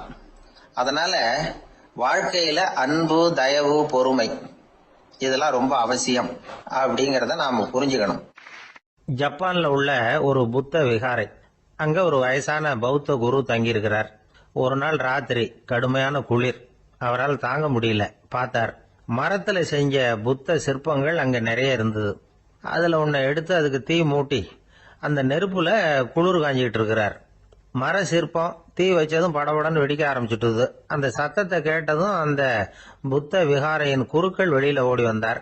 இவர் ஆனந்தமா குளிர் காஞ்சிக்கிட்டு இருக்கிறார். அவரால் பொறுத்துக்க முடியல. தெருவில் தெரிஞ்சுக்கிட்டு இருந்த அந்த பெரியவரை இங்க தங்க அனுமதிச்சதே அவரு தான். இவர் இப்படி பண்றாருன்னு நினைச்சுக்கிட்டே அவரை கோபமா பார்த்தார். ஏன் இப்படி கோபமா பாக்குறீங்க, இப்படி வந்து உட்காருங்க அப்படிங்கிறாரு இவர். அவருக்கு இன்னமும் கோபம் வந்துட்டுது. எங்கள் கடவுளை வந்து எரிச்சுட்டீங்களே அப்படின்னு சத்தம் போட்டாராம். அப்படியா அப்படின்னு கேட்டுக்கிட்டே அந்த சாம்பலை கிளறினார் இவர். என்ன செய்யறீங்கன்னு கேட்டிருக்காரு அவர். நான் எலும்புகளை தேடுறேன்னாராம். நீங்க ஒரு பைத்தியம், இது ஒரு மர சிற்பம், இதுல எலும்புகள் கிடையாது அப்படின்னாராம். அவருக்கு கோபம் வந்துட்டுது. உடனே வெளியில போங்கன்னு கத்தியிருக்காரு. வெளியில தள்ளி கதவையும் சாத்தி விட்டாராம். மறுநாள் காலையில கதவை திறந்து பார்த்தா அந்த வயசான பெரியவர் ஒரு மைல்கல் மேல சில காட்டு பூக்களை வச்சு புத்தம் சரணம் கச்சாமின்னு சொல்லிக்கிட்டே இருக்கிறார். இவருக்கு சந்தேகமா போட்டுது. கிட்ட போனார். என்ன செஞ்சுக்கிட்டு இருக்கீங்கன்னு கேட்டார். இது என்னுடைய காலை நேர பிரார்த்தனைனாராம். நிஜமாவே நீங்க ஒரு பைத்தியமா தான் இருக்கணும், ஏன்னா அது ஒரு மைல்கல் அப்படின்னாராம். இப்ப அந்த பெரியவர் சொன்னாராம், நீங்க ஒரு மரத்தை புத்தரா நினைக்கும் பொழுது நான் ஏன் ஒரு மைல்கல்ல புத்தரா நினைக்கக்கூடாது? நான் வந்து புத்தரை எரிக்கலாம், ஏன்னா அவரை நான் நேசிக்கிறேன். அந்த சிற்பம் வந்து மரத்தால் ஆனதுங்கிறது எனக்கு தெரியும். நான் ஒரு மைல்கல்ல தொழலாம், ஏன்னா அது எனது பூக்களை தாங்குது. நான் இந்த மைல்கல்லுக்குள்ள மறைஞ்சிருக்கிற புத்தரை பார்க்கிறேன். யாராவது ஒரு சிற்பி இதை சிலையாக்குனாதான் நீங்க புத்தரை பார்க்க முடியும். அன்னைக்கு ரொம்ப குளிரா இருந்தது. நான் எனக்குள்ள இருக்கிற புத்தரையும் பாதுகாக்கணும். உள்ளே இருக்கிற புத்தரை காப்பாத்துறதுக்காக வெளியில உள்ள புத்தரை எரிக்கலாம், அதுல ஒன்றும் தப்பு இல்லை. அது அவருடைய போதனையிலேயே இருக்கு. உனக்குள் ஜோதியாக இரு அப்படிங்கிறது அவருடைய போதனை. என்னுடைய புத்தர் வந்து குளிர்ல நடுங்கிட்டு இருந்தார். அந்த மர சிற்பங்கள் வெயில் மழையில உணர்ச்சி இல்லாம இருந்தது, அதனால அப்படி பண்ணினேன். ஆனா நீங்க என்ன பண்ணீங்க? நான் ஒரு மர புத்தரை எரிச்சதுக்காக உயிருள்ள புத்தரை வெளியில தள்ளி கதவை சாத்தினீங்க அப்படின்னாரா அந்த பெரியவர். உண்மையான பக்திங்கிறது இதுதான். அதாவது உனக்குள் ஜோதியாக இரு அப்படின்னு புத்தர் சொன்னார் இல்லையா, அது மாதிரி தனக்குள் ஜோதியாக இருக்கிற இந்த காலத்து ஆசாமிகள் நிறைய பேர் உண்டு. எப்பவும் போதையிலேயே இருக்கிறவங்க. ஒரு நாள் நடு ராத்திரி ஒரு மது கடையில ஒரு ஆள் அங்குள்ள சிப்பந்திகள் கிட்ட கேட்டுக்கிட்டு இருக்கிறான். மறுபடியும் இந்த கடை எப்போ திறப்பாங்கன்னு கேட்டானா. நாளைக்கு காலையில 8 மணிக்கு திறப்பாங்க அப்படின்னு நானா அங்க இருந்த ஆள். அவன் திருப்பி திருப்பி அதையே கேட்டுக்கிட்டு இருக்கான். இவனுக்கு பதில் சொல்லி சொல்லி அழுத்து போச்சு. அதான் சொல்றேன் ஐயா, நாளைக்கு காலையில வா அப்படின்னாங்களாம். அதுக்கு இவன், நான் வர்றதுக்காக கேட்கலையா, நேத்திக்கு வந்தவன் உள்ளேயே மாட்டிக்கிட்டேன், வெளியில போறதுக்காக கேட்டேன் அப்படின்னானா. எனக்கு வாழ்க்கையில ஒரே ஒரு ஆசை தான் சார் அப்படின்னாரு ஒருத்தர். அது என்னன்னு கேட்டேன். ஆசைகளை ஒழிச்சுடணுங்கிறது தான் என்னோட ஆசை அப்படின்னார். இப்படி ஆசைகளை ஒழிக்க வேண்டும் அப்படிங்கறதையே ஒரு ஆசையா கொள்றது அபத்தம் அப்படிங்கிறார் ஒரு பெரியவர். இது மாதிரி ஆசைகளை வந்து ஒழிக்க ஆசைப்பட்டா அந்த நோக்கம் நிறைவேறாதான். அந்த முயற்சியால புதுசா சில துன்பங்கள் தான் வந்து சேருமா. அதுல புதுசா ஒரு ஆசை வந்து தலை தூக்கும் அப்படிங்கிறார் அவர். ஆசைகளை வந்து தானா விழ வச்சுடலாம். அதுக்கு வழி என்ன தெரியுமா? எந்த ஒரு ஆசையையுமே பூரணமா நிறைவேற்றிக் கொள்ள முடியாதுங்கிறத உணரணும். அதை உணர்ந்தா ஆசைகள் தானா விழுந்துரும். அதை விட்டுட்டு ஆசைகளை விட்டுடணுங்கிறதையே ஒரு ஆசையா வச்சுக்கிட்டு அதுக்காக கடுமையா முயற்சிகளையும் செஞ்சுக்கிட்டு நான் ஆசைகளை விட்டுட்டு ஞானோதயம் அடையறதுக்கு கடுமையா முயற்சி பண்ணிட்டு இருக்கிறேன் சார் அப்படின்னு சொல்லிக்கிட்டு இருந்தா எந்த காலத்திலயும் ஞானோதயம் வரப்போறது இல்லை. அதுக்கு பதிலாக துன்பம் தான் வந்து சேரும் அப்படிங்கிறது அவரோட கருத்து. எந்த ஒரு ஆசையையும் பூரணமா நிறைவேற்றி கொள்ள முடியாது அப்படிங்கறத உணரணும். ஒரு ராஜா, அவர் மனசுல அமைதி இல்லை, எப்பவும் கஷ்டப்பட்டுக்கிட்டே இருந்தார். இந்த துன்பத்தை போக்குறதுக்கு பல வழிகள்ல என்னென்னமோ முயற்சியெல்லாம் பண்ணி பார்த்தார், ஒன்னும் சரியா வரல. கடைசியா ஒரு காரியம் பண்ணார். அதாவது ஒரு வேதாந்தியை தேடிட்டு போனார். அவரை பார்த்து கேட்டார், ஐயா, என்னுடைய துன்பங்கள்ல இருந்து நான் விடுபடணும், அதுக்கு சுலபமா ஏதாவது ஒரு வழி இருந்தா சொல்லுங்களேன் அப்படின்னு கேட்டுக்கிட்டார். அதுக்கு அந்த வேதாந்தி சொன்னார், அதுக்கு ஒரு வழி சொல்றேன், அது மாதிரி செய். அதாவது உன்னுடைய ராஜ்யத்துக்குள்ள போதுங்கிற மனசோட வாழுற ஒருத்தனை கண்டுபிடிக்கணும். அப்படி கண்டுபிடிச்சு அவனுடைய சட்டையை வாங்கி நீ போட்டுக்கணும். அப்படி போட்டுக்கிட்டா உன்னுடைய துன்பம் தீர்ந்துரும் அப்படின்னார். உடனே ராஜாவுக்கு ரொம்ப மகிழ்ச்சி. அரண்மனையில இருந்த அத்தனை பேரையும் ஆளுக்கு ஒரு பக்கமா அனுப்புனார், தேட சொன்னார். போதுங்கிற மனசுடைய ஒருத்தனை கண்டுபிடிச்சி கொண்டுகிட்டு வாங்க அப்படின்னார். எங்கெங்கயோ தேடி கடைசியா ஒரு ஆளை கண்டுபிடிச்சாங்க. அவன் போதுங்கிற மனசோட இருக்கிறவன் தான். ஆனா அவன்கிட்ட சட்டை எதுவும் இல்லை. இடையில கட்டியிருக்கிற துண்டே போதுங்கிற மனசோட அவன் வாழ்ந்துகிட்டு இருக்கிறான். சட்டை இருந்தாவில் ராஜா வாங்கி மாட்டிக்க முடியும். அந்த வேதாந்தி ஏன் அப்படி சொன்னாருங்கிறதுக்கான அர்த்தம் இப்பதான் ராஜாவுக்கு புரிஞ்சுதான். இதுவரைக்கும் சொன்னதெல்லாம் ஞான மார்க்கத்தை தேடிடுறவனுக்கான உள்ள தகவல். இப்போ இன்னைக்கு இளைஞர்கள் இதை கேட்டுட்டு நமக்கு ஆசையே வேணாம் அப்படின்னு முடிவு பண்ணிவிட்டா வாழ்க்கையில முன்னேறவே முடியாது. நம்முடைய முயற்சிக்கு ஆசை தான் தூண்டுகோ. அதனால இந்த ஆசையையும் அந்த ஆசையையும் போட்டு குழப்பிக்க கூடாது. ஆனா ஒண்ணு, பேராசை நமக்கு தேவையில்லை. நாம படுற ஆசையிலேயும் ஒரு நியாயம் இருக்கணும். ஏன்னா நம்மள சில பேர், நீங்க தான் சார் சொன்னீங்க, அதனாலதான் ஆசைப்பட்டேன், அரைதான் கிடைச்சது மிச்சம் அப்படிம்பாங்க கன்னத்தை தடவிக்கிட்டே. அதனால இப்பெல்லாம் எந்த தகவலை சொன்னாலும் ரொம்ப எச்சரிக்கையா இருக்க வேண்டியிருக்குது. ஒரு ஆளு ஒரு கடை வச்சு வியாபாரம் பண்ணிட்டு இருந்தான். அவனுக்கு ரொம்ப பேராசை, நிறைய பணம் சேர்க்கணும்னு. திடீர்னு ஒரு நாள் அவனுக்கு உடம்பு ரொம்ப சுகம் இல்லாம போயிட்டுது. இனிமே பிழைக்கிறது கஷ்டங்கிற நிலைமை. மரணப்படுகையில இருக்கிறான். சொந்தக்காரங்கள்லாம் சுத்தி உட்கார்ந்து இருக்கிறாங்க. இவன் மெதுவா கண்ணை திறந்து பாக்குறான். என் வீட்டுக்காரி எங்கன்னா, இதோ இருக்கேன் அப்படின்னாங்க அந்த அம்மா. பசங்கள்லாம் எங்கேங்கிறான். இதோ பக்கத்துல தான் நின்றுட்டு இருக்கிறோங்கிறாங்க. பொண்ணுங்க எங்கேங்கிறான். எல்லாம் இங்கதான் இருக்கிறோம் அப்படிங்கிறாங்க. எல்லாம் இங்கதான் பக்கத்துல தான் இருக்கோம், நீங்க கவலைப்படாதீங்கன்னு சொல்றாங்க எல்லாம். அவன் மெதுவா கஷ்டப்பட்டு வாயை திறந்து, அட பாவிங்களா, எல்லாரும் இங்க இருந்தா அங்க கடையை யாரு கவனிக்கிறது அப்படின்னானா. இயேசுநாதர்கிட்ட ஒருத்தர் கேட்டாராம், இயேசுவே என்னை எவ்வளவு நேசிக்கிறீர்கள் அப்படின்னு. அவர் தன்னுடைய இரு கைகளையும் அகல விரித்து இவ்வளவு என்று சொல்லி சிலுவையில் உயிர் நீத்தார் அப்படின்னு சொல்லுவாங்க. அதாவது அந்த நேசிப்புக்கு எல்லை கிடையாது, அதே போல மன்னிப்புக்கும் எல்லை கிடையாது. இது இயேசுநாதர் சொல்லி கொடுத்த ஒரு பாடம். இயேசுனுடைய சீடர்கள்ல ஒருத்தன் பீட்டர், அவன் ஒரு நாள் இயேசுநாதர்கிட்ட கேட்டிருக்கான், இயேசுவே, நான் என்னுடைய தம்பி கிட்ட அடிக்கடி சண்டை போட்டுக்கிட்டு இருக்கிறேன், என்னுடைய சகோதரன் கூட. அவனை நான் எத்தனை தடவை மன்னிக்கிறது? ஏற்கனவே 7 தடவை அவனை மன்னிச்சுட்டேன் அப்படின்னு சொல்லியிருக்கிறான். அப்போ இயேசு சொன்னாராம், மன்னிக்கிறதுக்கு எத்தனை தடவைங்கிற கணக்கெல்லாம் கிடையாது. எத்தனை தடவை உன்னுடைய சகோதரன் உன்னை கோபப்படுத்துகிறானோ அத்தனை தடவை நீ மன்னிக்கிறதுக்கும் தயாரா இருக்கணும், அதுதான் அப்படின்னு சொன்னாராம். அப்போ இவனுக்கு ஒன்றும் புரியல. இது என்ன, அவன் தப்பு பண்ணிக்கிட்டே இருப்பான், நாம மன்னிச்சுக்கிட்டே இருக்கிறதா அப்படிங்கிறது மாதிரி குழப்பமா இருந்திருக்கிறான். அப்போ இயேசுநாதர் தன்னுடைய சீடன் பீட்டர் கிட்ட ஒரு கதை சொன்னாராம். அந்த கதை இன்றைக்கு நாம எல்லாரும் சிந்தித்து பார்க்க வேண்டிய ஒரு கதை. அதாவது மன்னிப்பை விரும்புகிறவர்கள் மன்னிக்கவும் தயாராக இருக்க வேண்டும் அப்படிங்கிறது தான் அந்த கதையினுடைய தத்துவம். அந்த இயேசுநாதர் சொன்ன கதை என்னன்னா, ஒரு மன்னர் இருந்தார். அவர் ஒரு நாள் அரண்மனையில் உட்காந்து கணக்கு வழக்குகள்லாம் பார்த்துக்கிட்டு இருந்தார். நம்ம அரண்மனையிலிருந்து யார் யார் அரசாங்க கடன் வாங்கியிருக்கிறாங்க, யார் யார் திருப்பி செலுத்தி இருக்கிறாங்க அப்படிங்கிற விவரத்தையெல்லாம் பார்த்துக்கிட்டு இருந்தார். அப்போதான் புரிஞ்சுது, அந்த அரண்மனையில் வேலை செய்கிற ஒருத்தனே அரசாங்க கடன் ஒரு வாங்கியிருக்கிறான். எவ்வளவு? 10,000 பொற்காசுகள் வாங்கியிருக்கான் கடன். இந்த 10,000 பொற்காசுகளை திருப்பி செலுத்தலை அரசாங்கத்துக்கு. இது மன்னர் கவனத்துக்கு வந்தது. உடனே நம்ம அரண்மனையில் இருக்கிறவனே அரசு கடன் வாங்கி திருப்பி செலுத்தாம இருக்கான், அவனை கூப்பிட்டு வாங்கன்னு சொல்லி கூப்பிட்டுட்டு வந்தாங்களாம். விசாரிச்சிருக்கிறாங்க, என்னப்பா நீ எவ்வளவு ஒன்று? ஆமாங்க, 10,000 பொற்காசுகள் வாங்கியிருக்கிறேன், இன்னும் திருப்பி கட்டலைன்னு இருக்கான். உடனே அவர் மன்னர் சொல்லியிருக்கிறாரு, நம்ம சட்டத்திட்டப்படி நீ உடனே பணத்தை திருப்பி கட்டிடு. அப்படி உன்னால கட்ட முடியலன்னா உன்னுடைய வீடு வாசல் சொத்து சுகம் எல்லாத்தையும் வித்து அந்த பணத்தை அரசு கருவூலத்தில் சேர்த்துக்கிறதுக்கு நானே ஏற்பாடு பண்ணிடுறேன் அப்படின்னு அந்த மன்னர் சொன்னாராம். இவன் அப்படியே அதிர்ச்சி ஆயிட்டான். அப்படியே பொத்துன்னு காலில் விழுந்தானா. மன்னா, என்னை மன்னிச்சுங்க, என்னால் முடியல, எனக்கு மன்னிப்பு கொடுங்க அப்படின்னு இருக்கான். உடனே அவர் எழுந்திருச்சு, சரி நீ மன்னிப்பு கேட்டுட்ட, அதனால உன்னை மன்னிக்கிறேன், நீ பணம் கட்ட வேண்டாம் அப்படின்னு சொல்லி அந்த மன்னர் அவனை விட்டுட்டாராம். பணத்தையும் தள்ளுபடி பண்ணிட்டார், நீ திருப்பி கட்ட வேண்டான்னு. இவனுக்கு ரொம்ப மகிழ்ச்சி. அதனால ரொம்ப உல்லாசமா வந்துட்டு இருக்கிறான். தெருவில் வந்துகிட்டு இருக்கிறப்ப இவங்கிட்ட கடன் வாங்கின ஒருத்தன் எதுக்கு வந்துகிட்டு இருக்கான். அவன் இவங்கிட்ட ஒரு 100 பொற்காசுகள் கடன் வாங்கியிருக்கான். அவன் வந்தான், இவன் போய் அவன் சாட்டையை பிடிச்சிக்கிட்டான், நீ எப்படா என் கடனை திருப்பி கொடுக்க போறேன்னு.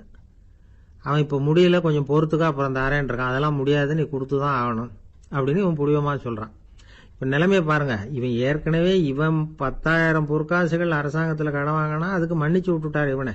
ஆனா இவன் இன்னொருத்தனை மன்னிக்கிறதுக்கு தயாரா இல்ல. இவங்கிட்ட கடன் வாங்கின இன்னொருத்தன் 10 பொற்காசுகள், அவனை மன்னிக்க தயாரா இல்ல. அவனை கொண்டு போய் நீதிமன்றத்துல கொண்டு போய் நிறுத்தி தண்டனை வாங்கி கொடுத்துட்டான். நீதிபதி என்ன சொன்னாரு, அந்த இவன் வாங்கின பொற்காசுகளை திருப்பி கட்டுற வரைக்கும் ஜெயிலில் இருக்கணுங்கிறது தீர்ப்பு. ஆனா உடனே அரசர் காதுல விழுந்தது.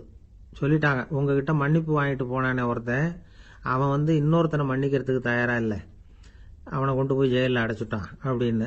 உடனே மன்னர் பார்த்தார், இவனை மறுபடியும் கூப்பிட்டு வர சொன்னார். தபாரப்பா, நான் உன்னை மன்னிச்சு விட்டேன், ஆனா நீ இன்னொருத்தனை மன்னிக்கிறதுக்கு தயாரா இல்லை, அதனால என்னுடைய தீர்ப்பையும் மாத்துறேன், நீயும் அரசு கடன் தீர்ற வரைக்கும் ஜெயிலில் தான் இருக்கணும் அப்படின்னு சொல்லி ஜெயிலுக்கு அனுப்பிச்சுட்டாராம். இப்படி ஒரு கதையை இயேசுநாதர் தன்னுடைய சீடருக்கு சொன்னதாக ஒரு வரலாறு. அது என்ன, அதுல இருந்து நாம புரிந்து கொள்ள வேண்டியதுன்னா, நாம மன்னிக்கப்படணும்னு நாம விரும்புறோம்னா நாம இன்னொருத்தரை மன்னிக்கிறதுக்கு தயாரா இருக்கணும். அதனால நாம இன்னொருத்தரை யாரையும் மன்னிக்க மாட்டோம், ஆனா என்ன இன்னொருத்தர் மன்னிக்கணும் அப்படிங்கறது மாதிரி செய்யக்கூடாதுன்னு சொல்லுவாங்க.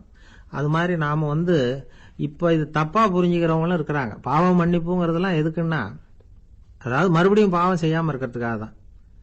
அதான் மன்னிக்கிறாரே அப்படிங்கிறதுக்காக மறுபடியும் பாவம் பண்ணிட்டு இருக்கிறது இல்லை. அதான் ஒருத்தர் கேட்டாராம், பாவத்திலிருந்து மன்னிப்பு கிடைக்கணும்னா நீ என்ன செய்யணும் அப்படின்னு கேட்டிருக்காரு. அதுக்கு அவன் சொல்லியிருக்கிறான், நான் முதல்ல பாவம் செய்யணும், அப்பதானே மன்னிப்பு கிடைக்கும் அப்படின்னு நானா. இப்படிப்பட்டவர்கள் தான் இன்னைக்கு உலகத்துல அதிகமா இருக்கிறாங்க. அதனால இந்த மன்னிப்பின் மகத்துவம்ங்கிறது இயேசுநாதர்ட்ட இருந்து தான் நாம புரிஞ்சுக்கணும். அந்த இயேசு சொன்ன அந்த மன்னிக்கிற மனோபாவம் இருந்தால் இன்னைக்கு உலகம் பூராவும் அமைதி பூங்காவாக இருக்கும். அதுல ஒன்றும் ஆச்சரியமே இல்லை, அதுல ஒன்றும் சந்தேகமும் இல்லை. அதனால மன்னிக்கிற மனோபாவத்தை நாம எல்லாரும் நமக்குள்ளே வளர்த்து கொள்ள வேண்டும் அப்படிங்கிறது தான் நாம இன்றைக்கு எல்லோரும் சிந்தித்து பார்க்க வேண்டிய ஒரு செய்தி. ஒரு வயசான அம்மா பெருவழியா போயிட்டு இருந்தாங்க. அவங்க கையில என்னத்தையோ வச்சுக்கிட்டு அதை அடிக்கடி பார்த்துக்கிட்டே இருந்தாங்க. ஒருத்தன் மெதுவா அவங்க கிட்ட போய் கையில் இருக்கிறது என்ன அப்படின்னு எட்டி பார்த்தா அவங்க கையில 4 பல்லு இருந்துதான். இவன் ஆச்சரியமா அந்த அம்மாவை பார்த்தான். ஏம்மா, உனக்கு என்ன பைத்தியமா, ஏது இந்த பல்லு, இதை என்னத்துக்காக கையில வச்சுக்கிட்டு அலைஞ்சிட்டு இருக்கிற அப்படின்னு கேட்டிருக்கான். அதுக்கு அந்த அம்மா விவரம் சொல்ல ஆரம்பிச்சாங்களாம். இதை பாருப்பா, எனக்கு ஒரு மகன் இருந்தான், அவனை ரொம்ப செல்லமா வளர்த்தேன். அவனை தரையிலேயே நடக்க விடுறதில்ல, எப்பவும் தூக்கி வச்சுக்கிட்டு இருப்பேன். அவன் நல்லா பெரியவனாகி பள்ளிக்கூடம் போறப்ப கூட அவன் புஸ்தக மூட்டையை நான் தான் சுமந்துக்கிட்டு போவேன். பார்க்குறவங்க கூட கேலி பண்ணுவாங்க, ஏம்மா படிக்க போறது நீயா உன் பிள்ளையான்னு கேட்பாங்க. அவன் இன்னைக்கு எவ்வளவோ பெரிய மனுஷன் ஆயிட்டான், வெளிநாட்டில் பெரிய உத்தியோகத்தில் இருக்கான். சமீபத்தில் இங்கே வந்துட்டு போனான். ஒரு நாள் ஏதோ கோபத்தில் என்ன அரைஞ்சுட்டான். அப்போ இந்த 4 பல்லும் கீழே விழுந்துட்டுது. இன்னமும் கூட விழுந்திருக்கும், ஆனால் பல்லு தான் இல்லை. என் புள்ள அரைஞ்சதுனால விழுந்த பல்லு இல்லையா அது, அதனால இதை எப்பவும் என் கையிலேயே வச்சுக்கிட்டு ஆசையோட பார்த்துக்கிட்டு இருக்கிறேன். அவன் தான் வெளிநாட்டுக்கு போட்டான், அவனை பார்க்க முடியாத ஏக்கத்தை நான் இந்த பல்லை பார்த்து போக்கிக்கிறேன் அப்படின்னு நாங்களாம் அந்த அம்மா. இந்த கதை எதுக்காகன்னா, தாய் அன்பு அப்படிங்கிறது எப்படிப்பட்டதுங்கிறத புரிஞ்சுக்கிறதுக்காக. கல்யாணம் ஆனதுக்கு அப்புறம் தாயை மறந்து விடுறவங்க எத்தனை பேர் இந்த உலகத்துல, அவங்க காதல வேணுங்கிறதுக்காக தான் இந்த தகவல். ஆனா ஒரு விஷயம் மட்டும் நல்லா புரிஞ்சுக்கணும், தாயை மதிக்க தெரிஞ்சவங்க தான் இன்னைக்கு வாழ்க்கையில எல்லா விதத்திலையும் முன்னுக்கு வந்திருக்கிறாங்க. வேணும்னா விசாரிச்சு பார்த்துக்குங்க. இன்னொரு அம்மா இருந்தாங்க, அவங்க தினமும் ஒரு கோயிலுக்கு வருவாங்க. சாமியை பார்த்து, கடவுளே நான் இறந்து போனால் நரகத்துக்கு போகணும் அப்படின்னு வேண்டிக்குவாங்களாம். எல்லாரும் சொர்க்கத்துக்கு போகணும்னு தானே கடவுள்கிட்ட வேண்டிக்குவாங்க. இந்த அம்மா தினம் நான் நரகத்துக்கு போகணும் அப்படின்னு வேண்டிக்கிறாங்க. அங்கிருந்த அர்ச்சகருக்கு இது சந்தேகம். ஒரு நாள் அதை நேரடியாகவே அவங்க கிட்ட கேட்டுட்டார். அதுக்கு அந்த அம்மா பதில் சொன்னாங்களாம், ஐயா, எனக்கு கல்யாணம் ஆகி ரொம்ப நாள் வரைக்கும் குழந்தை பாக்கியம் இல்லாமல் இருந்தது. கோயில் குளம் எல்லாம் சுற்றி வந்தேன். ரொம்ப நாள் கழித்து ஒரு குழந்தை பிறந்தது, ஆண் குழந்தை. அவனை நான் ரொம்ப செல்லம் கொடுத்து வளர்த்தேன். அதோட விளைவு என்ன ஆச்சுன்னா, அவன் ரொம்ப மோசமாக ஆயிட்டான். கெட்ட பழக்க வழக்கம்லாம் கற்றுக்கிட்டான். அவன் இறந்து போனால் நிச்சயம் அவனுக்கு நரகம்தான் கிடைக்கும். அந்த அளவுக்கு கெட்டவன் அவன். அப்படிப்பட்ட காரியங்கள்லாம் பண்ணிகிட்டு இருக்கான், எனக்கு தெரியும். இவனுக்காக நரகத்தில் கூட யாரும் தயவு காட்ட மாட்டாங்க, தாட்சண்யம் காட்ட மாட்டாங்க. அதனால் இவனுக்கு முந்தி நான் இறந்து நரகத்துக்கு போயிட்டா அங்கே இவனை கவனிச்சிக்கலாமே, இவனுக்கு பணிவிடை செய்யலாமேன்னு பார்க்குறேன் அப்படின்னு நாங்களாம். அதனால தான் நான் நரகத்துக்கு போகணும்னு தினம் ஆண்டவனை வேண்டிகிட்டு இருக்கிறேன் அப்படின்னு கண்கலங்கி அந்த அம்மா சொன்னாங்களாம். அதுதான் தாய் உள்ளம்ங்கிறது. தாயின் பெருமையை சரியாக உணர்ந்துட்டா அவங்களுக்கு எப்பவும் எந்த கஷ்டமும் வராது. இது ஏதோ உபதேசத்துக்காக சொல்கிற வார்த்தை இல்லை, உண்மையான வார்த்தை. இந்த விவரத்தையெல்லாம் நண்பர் ஒருத்தர்கிட்ட சொல்லிக்கிட்டு இருந்தேன். அவர் கொஞ்ச நாள் கழித்து என்னை தேடி வந்தார். அவர் கையிலேயே 4 பல்லு வச்சுருந்தார். என்னங்க ஆச்சு, ஏதுங்க இந்த பல்லு அப்படின்னு விசாரித்தோம். உங்கள் உபதேசத்தை கேட்டுட்டு இந்த உலகத்தில் எல்லாரையும் தாயாக நினைக்க ஆரம்பிச்சிட்டேன். ஒரு அம்மாவை கடத்தரில் பார்த்து தாயேன்னு கூப்பிட்டேன். அவங்க உடனே பலார்னு என்னை அரைஞ்சிட்டாங்க. பல்லு விழுந்துட்டுது. அதை தான் பொறுக்கி எடுத்துக்கிட்டு நேராக உங்களை தேடி வந்துக்கிட்டு இருக்கிறேன்னார். தாயேன்னு தானே கூப்பிட்டீங்க, அதுக்கு ஏன் அரைஞ்சாங்க அப்படின்னு கேட்டோம். நான் தாயேன்னு கூப்பிட்டது அவங்க காதில் நாயேன்னு விழுந்துட்டு தான், அதுதான் அப்படி ஆயிட்டுது அப்படின்னார். ஊருக்கு வெளியில் அமைதியான ஒரு இடம், அங்கே ஒரு ஆசிரமம், அங்கே ஒரு சாமியார். அவர் தினமும் நல்ல போதனைகள்லாம் செய்வார். பல பேர் போய் அங்கேயே சில நாள் தங்கி இருந்து அவர் சொல்கிற அறிவுரைகளை எல்லாம் கேட்டுக்கிட்டு வர்றது வழக்கம். ஒரு தடவை அவரை பார்த்துட்டு போகிறதுக்காக 3 வெளியூர் தம்பதிகள் வந்தாங்களாம்.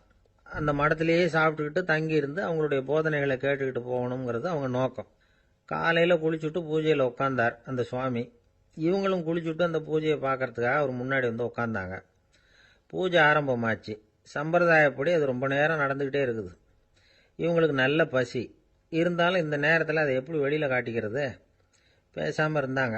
அந்த சுவாமி பூஜையை முடித்தார். அதுக்கப்புறம் பேச ஆரம்பித்தார். பேச்சு அருமையாக தான் இருந்தது, அமிர்தமாக தான் இருந்தது. இருந்தாலும் இவங்களுக்கு இருக்கிற வயிற்று பசி அது சரியாக கவனிக்க விடலை. அந்த சுவாமியே இதை கவனிச்சதா தெரியல. இவங்களுக்கு மனசுக்குள்ள ஒரு எண்ணம், உள்ளே சாப்பாடு தயாராகிட்டு இருக்கும் போல இருக்கு, இந்த பேச்சு முடிஞ்சது நம்மளை உள்ளே அழைச்சிட்டு போய் சாப்பாடு போடுவாங்கன்னு நினைக்கிறோம் அப்படின்னு இவங்களாம் நினச்சிக்கிட்டாங்க. ஆனால் சுவாமி இதை பற்றி எதுவுமே பேசலை, கண்டுக்கலை. ஒரு அம்மாவால் அதுக்கு மேலே சும்மா இருக்க முடியுமா? முடியல. சாப்பாட்டை கவனிக்கலாமா அப்படின்னு சொல்லி மெதுவாக ஆரம்பித்தாங்க. ஓ கவனிக்கலாமே அப்படின்னு உள்ளே அழைச்சிட்டு போனார் சுவாமி. இவங்க ரொம்ப அவசரமாக எழுந்திருச்சு உள்ளே ஓடினாங்க. அங்கே ஒரு மேஜை மேலே ஒரு கிண்ணம் மூடி இருந்தது. ஓ இதுதான் சாப்பாட்டு மேஜை போல இருக்கு, இங்கே சாப்பாடு வந்துடும் அப்படின்னு நினச்சாங்க. உடனே போய் சுற்றி உட்காந்துக்கிட்டாங்க. சுவாமி அந்த கிண்ணத்தை எடுத்து அந்த அம்மா கிட்ட கொடுத்தார். அவங்க அதை வாங்கி மூடியை திறந்து பார்க்குறாங்க. உள்ளே ஒரு சாவி இருக்குது. ஓ சரிதான், இது சமையலறை சாவி போல இருக்கு, அங்கே போய் அதை திறந்து சாப்பாட்டை நாமே எடுத்துக்கிட்டு இங்கே வச்சுக்கிட்டு சாப்பிடணும் போல இருக்கு அப்படின்னு நினச்சாங்க. சாவி இருக்கு இல்லையா, வாங்க பூட்டு நிறையா காட்டுறேன் அப்படின்னு சுவாமி அவங்கள அழைச்சிட்டு போனார், காட்டினார். இவங்க அந்த அறையை ரொம்ப ஆவலோடு திறந்தாங்க. உள்ளே பார்த்தா அங்கே அரிசி, பருப்பு, விதவிதமான காய்கறி எல்லாம் இருக்குது. சமையலுக்கு வேண்டிய மிளகாய், எண்ணெய், பால், தயிர், நெய் இப்படி எல்லாமே இருக்குது. அடுப்பு, விறகு, நெருப்பு போட்டி அது கூட அங்கே இருக்குது. சாப்பாடு தயாராக இருக்கும்னு நினச்சிக்கிட்டு போனால் இப்படி இருக்குதே அப்படின்னு சொல்லி அதை பார்த்ததும் ரொம்ப சோர்ந்து போட்டாங்க அவங்க. சுவாமி என்ன இது சாப்பாடு இல்லையா அப்படின்னாங்க. அதுதான் சாப்பாட்டுக்கு வேண்டிய எல்லாம் இங்கே இருக்குதே, அடுப்பு மூட்டி நீங்கள் தான் அவங்கவுங்க ருசிக்கு தகுந்த மாதிரி சமைச்சிக்கணும். இந்த சன்னியாசிக்கு எப்படி சமைக்க தெரியும் அப்படின்னு கேட்டார் சுவாமி. சாப்பாடு தயாராக இருக்கும்னு நாங்கள் எதிர்பார்த்தோம் அப்படின்னாங்க. நீங்கள் இப்படி சொல்லுவீங்கன்னு நானும் எதிர்பார்த்தேன். இது வரைக்கும் நான் எவ்வளவோ தத்துவம்லாம் எடுத்து சொன்னேன். எல்லாத்தையும் விட இதுதான் அனுபவபூர்வமான தத்துவம். ஆண்டவன் நமக்கு நல்ல மனசை கொடுத்துருக்குறான், நல்ல வாய்ப்புகளையும் தந்திருக்கிறான், அதையெல்லாம் பயன்படுத்திக்கக்கூடிய மூளையையும் சிந்தனையையும் கொடுத்துருக்குறான். அதனால் அடுப்பை தான் நீங்கள் மூட்டணும், அடுப்பை நீங்கள் தான் மூட்டணும், உங்களுக்கு உகந்ததை நீங்கள் தான் சமைச்சு ருசித்து அனுபவிக்கணும். ஆண்டவனே அதை செஞ்சுக்கிட்டு இருக்க மாட்டான் அப்படின்னாராம் அந்த சுவாமி. நம்முடைய வாழ்க்கையில் பல நல்ல பலன்களை பெறறதுக்கு நாம் தான் முயற்சி பண்ணணும். அதுக்குரிய சூழ்நிலையை தான் ஆண்டவன் கொடுப்பானே தவிர அதை விளக்கறதுக்காக தான் அந்த சுவாமி அப்படி செஞ்சு காட்டியிருக்கிறார். இது ஒரு பெரியவர் இப்படி ஒரு விளக்கம் கொடுத்தார். அதுக்கப்புறம் அந்த 3 தம்பதிகளும் தெளிவடைஞ்சுட்டாங்களாம். நாம் தெளிவடைகிறது எப்போங்கிறது தான் தெரியல அப்படின்னு பல பேர் இதை கேட்டுட்டு சொல்லிகிட்டு இருக்கிறாங்க. இந்த கதையை நம்முடைய நண்பர் ஒருத்தர்கிட்ட சொன்னேன். அந்த நண்பர் ரொம்ப சந்தோஷப்பட்டார். நீங்கள் சொல்கிறது கரெக்டு சார், ஆனால் நான் அதை விட ஒரு படி மேலே சார். எனக்கெல்லாம் அரிசி பருப்பு இருக்கிற ரூம் எதுன்னு கையை காட்டிட்டா போதும், உடனே கிண்ணத்துலேருந்து சாவியை எடுத்து கொடுக்கணுங்கிற அவசியம்லாம் இல்லை எனக்கு. அப்புறம் எப்படி ரூமை திறந்துருவீங்க அப்படின்னு கேட்டேன். பூட்டை உடைச்சி திறந்துருவேன், அதுதான் எனக்கு பழக்கம் அப்படிங்கிறார். செய்ய வேண்டியவற்றையும் விலக்க வேண்டியவற்றையும் சொல்லுகிற 2ஆம் பாடல்.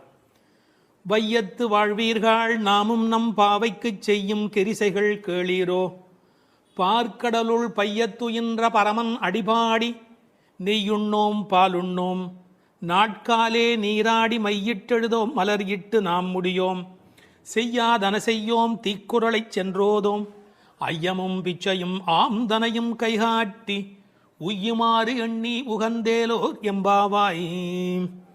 பாடலின் பொருள்: இந்த உலகத்தில் வாழும் பேறு பெற்றவர்களே, நாம் நமது இந்த பாவை நோன்புக்கென கைக்கொள்ளும் முறைகளை கேட்டுக்கொள்ளுங்கள். திருப்பார்க்கடலில் யோக நித்திரை புரிகின்ற எம்பெருமானின் திருவடிகளை புகழ்ந்து பாடுவோம். நீ பால் என்று நாவிற்கு ருசியான பண்டங்களை தேடி நாம் ஓடமாட்டோம், உண்ணமாட்டோம். விடியற்காலையில் நீராடுவோம். உடலை அலங்குபடுத்திக் கொள்ளுகிற கண்ணுக்கு மையிடுதல், கூந்தலுக்கு மலரால் அலங்காரம் செய்து கொள்ளுதல் ஆகிய அழகு செய்யும் செயல்களை ஒதுக்கி வைப்போம். செய்யத்தகாதன என்று விலக்கப்பட்ட செயல்களை ஒருபோதும் செய்ய மாட்டோம். கோள் சொல்லுதலை செய்ய மாட்டோம். முடிந்த அளவுக்கு தான தர்மங்கள் செய்வோம். உய்ந்து போவதற்கான வழியை நினைத்து மகிழ்ச்சியோடு இந்த நோன்பில் நாம் ஈடுபடுவோம் என்பது பாடலின் திரண்ட பொருள். வையத்து வாழ்வீர்கள் நாமும் நம் பாவைக்கு செய்யும் கெரிசைகள் கேளீரோ. வையத்து வாழ்வீர்கள். நான் ஒரு முரண் சொல்லட்டுமா? இந்த உலகத்தில் பல பேர் தனக்குள் மட்டும் வாழ்கிறார்கள். எப்படி? உச்சந்தலையிலிருந்து உள்ளங்காலுக்குள்ளாக அவர்கள் உலகமே முடிந்து விடுகிறது. தான் தான் தான் தான் என்று தன்னை பற்றி மட்டுமே கவலைப்படுகிறார்கள். தன்னில் மட்டுமே வாழ்கிறார்கள். ஆனால் இவர்கள் வையத்து வாழ்வீர்கள். அதாவது ஊரும் உலகும் நன்மை பெற வேண்டும் என்ற நல்லெண்ணத்தோடு வாழ்கிறார்கள். நாம் பிரபஞ்சத்தோடு பின்னப்பட்டிருக்கிறவர்கள் என்கிற எண்ணத்தோடு இந்த வையத்தை பற்றிய கவலை உடையவர்கள். எனவே வையத்தில் வாழ்கிறவர்கள் வையத்து வாழ்வீர்கள். இந்த வையம் என்ற சொல்லின் மூலம் வையத்து வாழ்வாங்கு வாழ்தல் என்ற திருவள்ளுவர் நமக்கு நினைவூட்டப்படுகிறார். இதில் பாவை நோன்புக்குரிய கிரியைகள் இந்த பாடலில் பேசப்படுகின்றன. ஒரு லீடர்ஷிப் குவாலிட்டி என்கிற தலைமை பண்பு, டூஸ் அண்ட் டோன்ட்ஸ் என்ன என்பதை தன்னை பின்பற்றி வருகிறவர்களுக்கு தெளிவாக விளக்கிவிட வேண்டும். இந்த வையம் ஏன் பெருமையுடையது தெரியுமா? வைகுந்தத்திலே இருக்கிற பெருமான் கூட அங்கில்லாத ஒரு ஒளியோடு இந்த பூமிக்கு வந்து மக்களுக்கு அருள் புரிந்து கொண்டு இருக்கிறார். எனவே இந்த வையம் சிறப்புடையது. இந்த வையத்து வாழுகின்ற இளம் பெண்களே, நாம் நம் பாவைக்கு, இந்த பாவை நோன்புக்கு மண்ணிலே ஒரு பாவை பிம்பத்தை பிடித்து அதற்கு இந்த நோன்பு நடத்துவதாலே இதற்கு பாவை நோன்பு என்று பெயர் வந்தது. நாமும் நம் பாவைக்கு இந்த நோன்பிலே நாம் செய்யும் கெரிசைகள் கேளீரோ. ஏன் வையத்தை வாழ்த்துகிறாள்? ஆயர்பாடியிலே வயது போனவர்கள் எல்லாம் கிருஷ்ணனோடு சேர ஒட்டாதபடி அப்போது தடுத்திருந்தார்கள். இப்போது அனுமதி கொடுத்திருப்பதாலே அவர்களை வாழ்த்துகிறாள் என்று எடுத்துக்கொள்ளலாம். என்ன கிரிசைகள், செய்யும் கிரிசைகள்? இது அபிசார ஹோமத்தை போல் பிறரை அழிப்பதற்கான ஒரு முயற்சி அல்ல, வாழச் செய்யும் நோன்பு. இதில் நீங்கள் காது கொடுத்து கேட்பதே இன்பம். இது பெருமானுடைய பெருமையினை நீங்கள் காது கொடுத்து கேட்பதே பெருமை. இந்த பாவை நோன்பை பற்றி தொடங்குகிறவள் அன்றைக்கு கண்ணால் கோபியர்கள் அனுபவித்ததை நாம் காதால் இன்றைக்கு அனுபவித்துக் கொண்டிருப்பதால் வையத்து வாழ்பவர்கள். அதற்கு அடுத்த வரி, காதால் எப்படி அனுபவிக்கிறார்கள்? பையத்துயின்ற பரமன் அடிபாடி நெய்யுண்ணோம். பையத்துயின்ற பரமன். இந்த பைய என்று சொல்லிருக்கிறதே பொதுவாக தமிழிலே எல்லாருக்கும் புரியும் என்று சொல்ல முடியாது. பாண்டி நாட்டு வார்த்தை. தமிழ்நாட்டிலே மதுரைக்கு அப்புறமாக தெற்கு புறத்துக்கு நீங்கள் போனால்தான் பைய என்ற வார்த்தையை கேட்கலாம். யாராவது வந்தால் பைய வாங்க, பைய இருங்க, பைய போலாமே, பைய மெதுவா அப்படின்னு. அவர் எப்படி படுத்திருக்கிறாராம் பாம்பில், பாம்புக்கு நோகுமோ தனக்கு நோகுமோ அப்படின்னு பட்டும் படாமலும் படுத்திருக்கிறாராம். சரியா சொல்றதா இருந்தால் தூங்காமல் தூங்கி கொண்டு இருக்கிறாராம். ஏன்? அது யோக நித்திரை, அரிதுயில் அல்லவா? காரணம், முழுமுதற் பொருளாகிய நாராயணன் உறங்கிவிட்டால் இந்த உலகம் என்னாகும்? கூப்பீடு கேட்கும் இடமாக அந்த பார்க்கடலுள் வந்து அவன் படுத்து கிடக்கிறான். பின்னாலே சொல்ல போகிற பல விஷயங்கள் முக்கியம் என்றாலும் கூட இந்த பாம்பேடில் படுத்திருப்பது என்பது ஒரு தனித்த சிறப்பு. ஆழ்வார்கள் அனுபவித்த ஒரு திருக்கோலம். கிடந்ததோர் கிடக்கை கண்டும் எங்கனம் மறந்து வாழ்கேன். தொண்டரடி பொடியாழ்வார் சொல்கிறார். ஆஹா, இப்படி படுத்திருக்கிற இந்த காட்சி, அரங்கனுடைய காட்சியை நான் எங்கே போய் வேறு இடத்திலே பார்ப்பேன்? தூங்காமல் தூங்கிக் கொண்டிருக்கிறார். உறங்குவான் போல் யோகு செய்த பெருமான். அவன் அடி பாடி, இதுதான் நூலின் பயனே, பரமனுடைய அடியினை பாடி. இதை எப்படி விளக்குகிறாள்? பின்னாலே சொல்லுகிறாள், பொற்றாமரை அடிபோற்றும் பொருள் கேளாய் என்று பேசுகிறாள். நீங்கள் என்னென்ன பாடல், யார் யார் எப்படி பாடுகிறார்கள் என்று பார்த்தால், இது பாடுதல் என்பதற்கு உரிய வார்த்தைகள் அவள் பயன்படுத்தி காட்டுகிறாள். உத்தமன் பேர் பாடி, வாயினால் பாடி, கேசவனை பாடவும். நான் பின்னால் வருகிற பாடல் வரிகளையும் சொல்லிக்கொண்டே வருகிறேன், கவனமாக கேளுங்கள். உத்தமன் பேர் பாடி, வாயினால் பாடி, கேசவனை பாடவும், பாடிப்பறை கொண்டு முகில்வண்ணன் பேர் பாட, வனத்துக்கு இனியானை பாடவும், கீர்த்திமை பாடி, பங்கைய கண்ணனை பாடேலோர் எம்பாவாய், மாயனை பாடேலோர் எம்பாவாய், துயில் எழப் பாடுவான் உன் மைத்துனன் பேர் பாட, திருத்தக்க செல்வமும் சேவகமும் யாம் பாடி, கோவிந்தா உன் தன்னை இப்படி எத்தனை இடங்கள்ல இந்த திருப்பாவையில மட்டுமே பாடி என்கிற வார்த்தை வருகிறது. எனவே நோக்கமே பையத்துயின்ற பரமன் அடிபாடி, நெய்யுண்ணோம் பாலுண்ணோம். ரொம்ப அழகான ஒரு வார்த்தை. ஆயர்பாடியிலே எங்கு போனாலும் செழித்து கிடப்பது நெய்யும் பாலும். அதை உண்ண மாட்டோம் என்று சொன்னால் விரத காலங்களில் இவற்றை உண்ணுவதில்லை என்பது வெளிப்படையான பொருள். நெய், பால், இதை உண்ணாமல் இருப்பதற்கு இன்னொரு ரசமான காரணம் ஒன்று உண்டு. இப்போ நமக்கு ஒருவர் மீது பிரியம் இருக்கிறது என்று வைத்துக் கொள்ளுங்கள், அவர்களுக்கு ஒரு பொருள் மீது பிரியம் இருக்கிறது என்று வைத்துக் கொள்ளுங்கள். அதை யாராவது நமக்கு கொண்டு வந்து கொடுத்தால் சாப்பிட மாட்டோம். ஏன்? நாம் ரொம்ப நேசிக்கிற ஒரு குழந்தை, அதற்கு அல்வா பிடிக்கும், அல்வா கொண்டாந்து கொடுத்தா என்ன சொல்லுவோம்? என் பேரனுக்கு பிடிக்குமே, நான் எப்படி சாப்பிட்றது? வரட்டும் வரட்டும், இப்போ வரட்டும், வந்ததுக்கு அப்புறம் அவனுக்கு கொடுக்கலாம். இந்த நெய்யும் பாலும் கண்ணனுக்கு பிடிக்கும், கண்ணனை இவர்களுக்கு பிடிக்கும், தனக்கு பிடித்த கண்ணனுக்கு பிடித்த நெய்யும் பாலும் அவனுக்கு, அதனால் நெய்யுண்ணோம் பாலுண்ணோம் என்ற ஒரு அனுபவத்தையும் நாம் பார்க்கலாம். தமிழிலே நெய்யும் பாலும் உண்ணுதல் என்று சொல்வார்களா? பருகுதல், தின்னுதல், உண்ணுதல், நக்குதல் என்று சொல்லுண்டு. அதில் நெய் பருகுதல். அதை விட்டு யாரும் நெய் குடியோம் பால் குடியோம் என்று எழுதியிருக்க வேணும். ஆனால் உண்ணோம் என்று சொல்லுகிறார்களே, அதற்கு உரை எழுதியவர்கள் சொன்னார்கள், இவர்களுக்கு என்ன தமிழ் இலக்கண இலக்கியம் தெரியும்? ஆயர்பாடியிலே வாழுகிற பெண் அல்லவா, எனவே அந்த குலத்திற்கு ஏற்ப பேசிவிட்டார்கள் என்று ஒரு நயம் சொன்னார்கள். ஆனால் இன்னொரு சிறப்பு இருக்கிறது. உண்ணோம் என்று சொன்னால் நம்மூரிலே வேண்டுமானால் பாலும் நெய்யும் தண்ணீராக இருக்கலாம். ஆயர்பாடியில் கொழுத்து செழித்த காரணத்தால் அது உண்ணத்தகுந்த அளவுக்கு கெட்டியாக இருக்கிறது என்று கொள்ளலாம். இப்படி இவற்றை செய்ய மாட்டோம். நெய்யுண்ணோம் பாலுண்ணோம், நாட்காலே நீராடி, மையிட்டு எழுதோம் மலர்கிட்டு நாம் முடியும். உடலுக்கு ஒப்பனை செய்து கொள்வது என்பது உலக நன்மைக்காக, உலக வாழ்வுக்காக. அத்தகைய காரியங்களை நாங்கள் செய்ய மாட்டோம். காரணம், இது உள்ளத்தை அலங்காரம் செய்கிற காலம். புறம் சுவர் கோலம் செய்து என்று தொண்டரடி பொடியாழ்வார் சொல்வார். இந்த வெளியில் வேஷம் போட்டு எவ்வளவு காலம் இந்த உடம்பையே பாதுகாப்பது? அதனால் விரத காலத்தில் இத்தகைய கவர்ச்சிகளை எல்லாம் விட்டுவிட்டு, ஏனென்றால் அலங்காரம் செய்து கொண்டால் பிறரது கவனம் நம்மீது குவியும், அது அவர்களது வழிபாட்டை குறைக்கும். அதனால் மையிட்டு எழுதோம் மலரிட்டு நாம் முடியும்.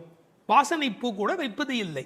அதில் இன்னொரு பொருள் இருக்கிறது. மலரிட்டு நாம் முடியோம் என்றால் காதலில் கண்ணன் வந்து முடித்து விட வேண்டுமே ஒழிய நாங்களாகவே பூ வைத்துக் கொள்வதா? நாம் முடியும் என்று கூட ஒரு பாவனையில் அர்த்தம் சொல்லலாம். செய்யாதன செய்யும், செய்யக்கூடாத காரியங்களை நாங்கள் செய்ய மாட்டோம். பெரியோர்களால் விலக்கப்பட்ட காரியங்களை. நமக்கு மற்றவர் என்ன செய்யக்கூடாது என்று நினைக்கிறோமோ அதை நாம் மற்றவருக்கு செய்யக்கூடாது. என்ன முக்கியம் தெரியுமா? தூய உள்ளமின்றி செய்யும் வழிபாடுகள் பயனற்றவை. கோள் மூட்டுதல், தீக்குறளை சென்று ஓதோம். பிறருக்கு தீங்கு செய்வது என்பது கொடுமையில் மிகப்பெரிய கொடுமை. கோள் சொல்லுதல் என்பது சப்தமில்லாமல் கடிக்கிற ஒரு பாம்பு போலே. கற்களால் ஒருவனை காயப்படுத்துவதை காட்டிலும் சொற்களால் காயப்படுத்துவது மன்னிக்க முடியாதது என்கிறார் திருவள்ளுவர். உயிரை மாய்ப்பதை விட ஒருவன் பெருமையை மாய்ப்பது பாவத்தில் பெரிய பாவம். எனவே தீக்குறளை சென்று ஓதோம். ஐயமும் பிக்ஷையும் ஆம்தனையும் கைகாட்டி. ஐயம் பிக்ஷை என்பது பிரம்மச்சாரிகளுக்கும் சன்னியாசிகளுக்கும் கொடுக்கிற அந்த பொருள் பிக்ஷை. ஐயம் என்பது இல்லறத்தாரும் பசித்து வருகிற போது கொடுப்பது. கேட்டவன் என்ன தகுதியில் இருக்கிறானோ அதற்கு ஏற்ப நாம் கொடுக்க வேண்டும். திருவள்ளுவர் செல்விருந்தோம்பி வருவிருந்து என்று ஒரு வார்த்தை எழுதுவார். செல்விருந்து என்றால் கேட்காமல் போகிறவன், அவனுக்கும் கொடுக்க வேண்டும். வருவிருந்து கேட்டு வருகிறவன். அப்படி ஐயமும் இட வேண்டும், பிக்ஷையும் இட வேண்டும். இதுபோல் கொடுக்கிற விஷயத்தில் பிறரை ஏவக்கூடாது, நாம் நம்முடைய கைகளாலே செய்ய வேண்டும்.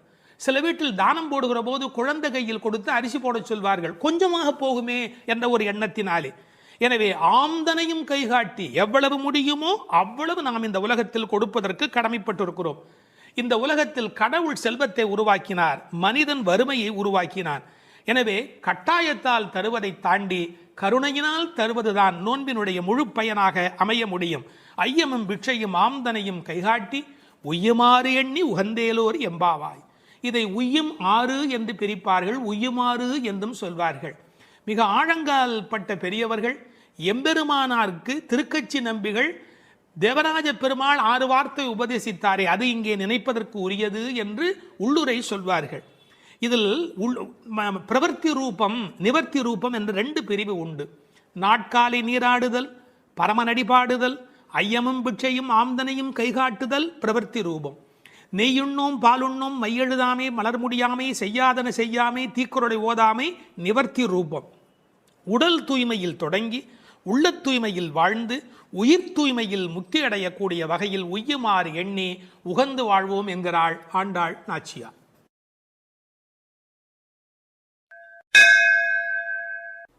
எட்டாவது திருப்பாவை பாட்டு.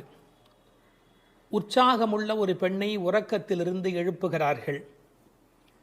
கீழ்வானம் வெள்ளென்று எருமை சிறுவீடு மேய்வான் பரந்தனகான், மிக்குள்ள பிள்ளைகளும் போவான் போகின்றாரை போகாமல் காத்து உன்னை கூவுவான் வந்து நின்றோம். கோதூகலமுடைய பாவாய் எழுந்திராய், பாடிப்பறை கொண்டு மாவாய் பிளந்தானை மல்லரை மாட்டிய தேவாதி தேவனைச் சென்று நாம் சேவித்தால் ஆவா என்று ஆராய்ந்து அருளேலோர் எம்பாவாய். 8ஆம் பாட்டின் உரை. கண்ணனை எப்போதும் எண்ணி குதூகலமே வடிவான ஒரு பெண் இப்பாடலில் எழுப்பப்படுகிறாள். எப்போதும் மகிழ்ச்சி நிறைந்த பெண்ணே, கிழக்கு வெளுத்து விட்டது. பனிப்புல் மேய்வதற்காக எருமைகளை அவிழ்த்து விட்டு விட்டார்கள். பாவை நோன்புக்கென்ன நீராட மிகுதியான நமது கூட்டத்தைச் சேர்ந்த பெண்கள் பாவையின் நோன்பு கொண்டாடும் இடத்திற்கு புறப்பட்டு சென்று கொண்டிருக்கிறார்கள். அவர்களை நடுவில் நிறுத்தி உன்னை அழைத்து செல்வதற்காக நாங்கள் வந்திருக்கிறோம். கேசி என்ற குதிரை வடிவில் வந்த அரக்கனை மாய்த்தவனும், ஷானூரன் முஷ்டிகன் என்ற மல்லர்களை வென்று கொன்றவனும், தேவர்களுக்கெல்லாம் பெரிய தேவனுமான கண்ணனை நினைத்து பாடி அவனை சென்று அடைந்தால் அவன் நம் வருகையை அறிந்து வாருங்கள் வாருங்கள் என்று அழைத்து நாம் விரும்பிய பறையை நலனை நமக்கு தருவான். உறக்கத்தை கலைந்து எழுந்திரு என்பதுதான் இந்த பாடலின் திரண்ட பொருள். கீழ்வானம் வெள்ளென்று, கிழக்கு வெளுத்து விட்டது, அதாவது சூரிய உதயத்திற்கு முன்பான அருணோதயம் நிகழ்ந்து விட்டது. பண்டைய தமிழ் மரபு சூரியன் உதிப்பதற்கு முன்பாக எழுந்துவிட வேண்டும் என்கிற ஒரு ஒழுங்கியல் இருந்தது. இதற்கு ஒரு காரணம் உண்டு, ஒரு அருமையான பொன்மொழி. சூரியன் யாரை படுக்கையில் பார்க்கிறானோ அவர்களை வாழ்நாள் முழுவதும் படுக்கையிலேயே விட்டுவிடுகிறான் என்று ஒரு பொன்மொழி உண்டு.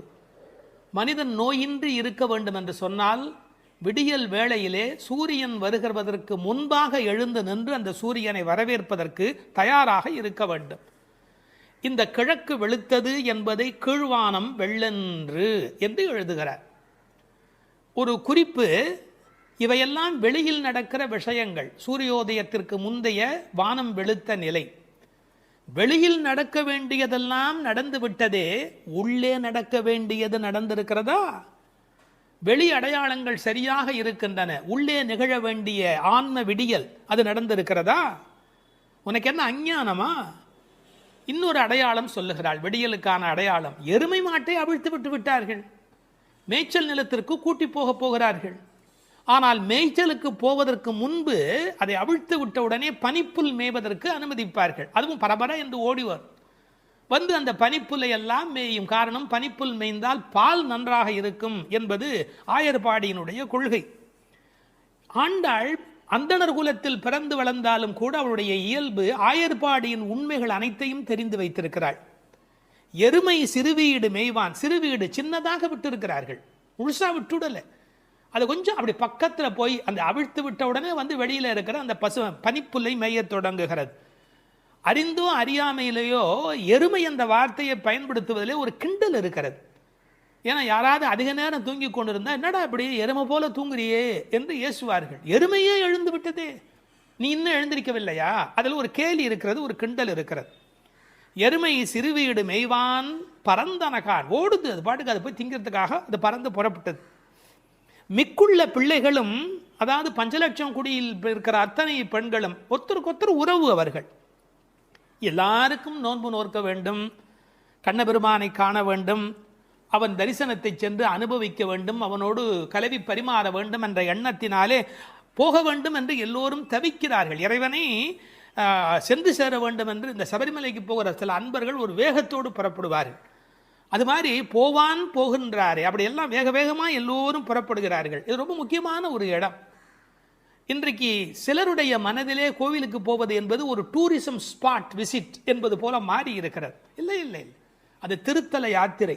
திருத்தல யாத்திரைக்கும் டூரிசம் டெவலப்மெண்ட்டுக்கும் இடையில் பெரிய வித்தியாசம் இருக்கிறது என்பதை ஒவ்வொரு ஆன்மாவும் விளங்கிக் கொள்ள வேண்டும். மனதுக்கு மகிழ்ச்சி தருவது டூரிசம், ஆன்மாவுக்கு அமைதி தருவது தல யாத்திரை. அப்படி போவான் போகின்றார், எல்லாம் புறப்பட்டு விட்டார்கள். நாங்கள் என்ன பண்ணி வைத்திருக்கிறோம்? நிறுத்தி வைத்திருக்கிறோம். போகாமல் காத்து உன்னை கூவுவான் வந்து நின்றோம். பொதுவாக அப்படி புறப்பட்டு விட்டவர்களை தடுக்கக்கூடாது. ஆனால் எங்கள் மனம் வேதனைப்படுகிறது. உன்னை விட்டுவிட்டு எப்படி அம்மா நாங்கள் போக முடியும்?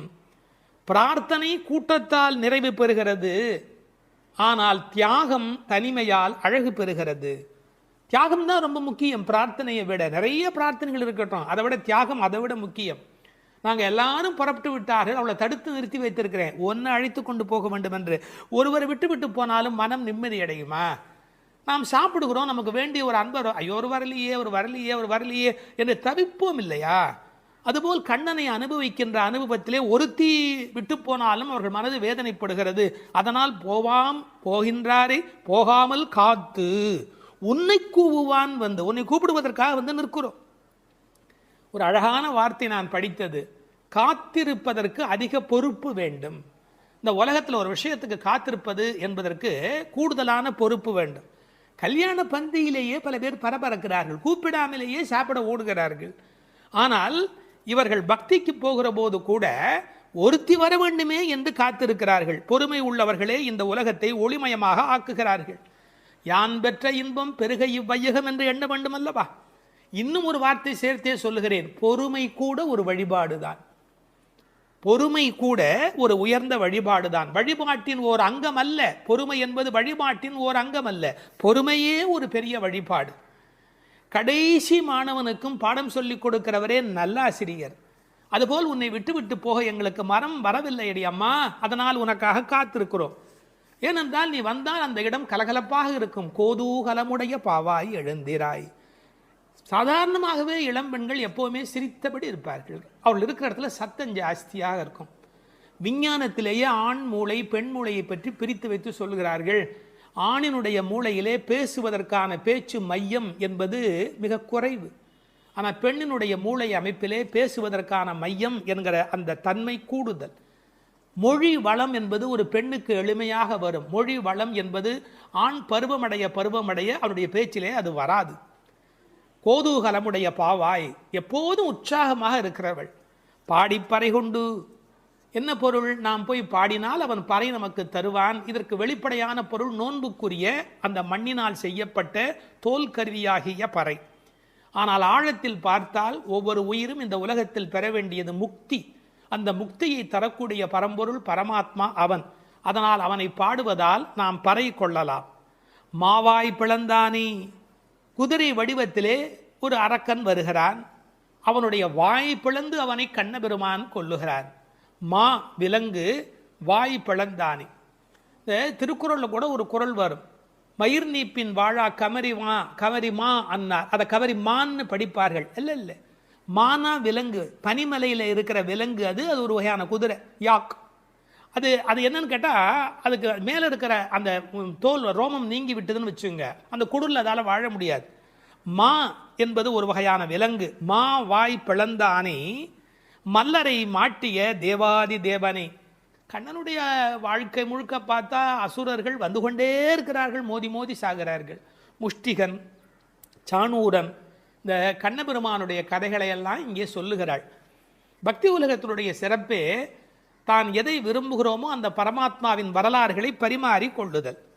மல்லரை மாட்டிய தேவாதி தேவனை சென்று நாம் சேவித்தால், கடவுள் நம்மிடத்துல வருவதற்கு தயாராக தான் இருக்கிறார். ஆனால் நாம் அதுக்கு முன்னாடி நாம் அங்கே போய் நிற்கணும். நம்மளை பார்ப்பதற்கு அவர் தயாராக இருக்கிறார். நீ 4 அடி எடுத்து வைத்தா 40 அடி எடுத்து வைப்பதற்கு, 4000 அடி எடுத்து வைப்பதற்கு கடவுள் தயாராகவே இருக்கிறார். உண்மை அது. ஆனாலும் ஒரு மரியாதை கருதி நாம் சென்று சேவிக்க வேண்டும். சென்று நாம் சேவித்தால் ஆ வா என்று ஆராய்ந்து அவர் நம்மளை வரவேற்பதற்கு தயாராக இருக்கிறார். அதில் அந்த அழகு பாருங்க, மாவாய் பிளந்தானே என்பதற்கு எதுகையா ஆவா என்று. அதாவது நீ வந்துட்டியா, வா வா என்று ஆராய்ந்து அருளேலோர் எம்பாவாய். மகிழ்ச்சியுடைய ஒரு பெண் அவளும் சேர்ந்து சென்றால் மட்டுமே இறை அனுபவம் என்பது பூரணமாகிறது. ஒருவரை கூட விட்டுவிடக்கூடாது என்று ஒரு உண்மையை புரிந்து கொள்ளவான். இந்த காலத்தில் தான் கோயிலில் ஒன்றை பார்க்க விட மாட்டேன், என்ன பார்க்க விட மாட்டேன், நான் ஒன்றை மறைப்பேன், நான் பெரிய விஐபி, இப்படி பலவிதமான மனோபாவங்களில் சுவாமி தரிசனம் மாறி போய் விட்டது. ஆனால் உண்மையான பக்திக்கு அடையாளம் வா நீ வந்து பார், வா நீ வந்து பார். ஆக எல்லோரும் வர வேண்டும் என்ற அந்த தவிப்பு இந்த பாசுரத்தின் மூலம் நமக்கு கிடைக்கிறது.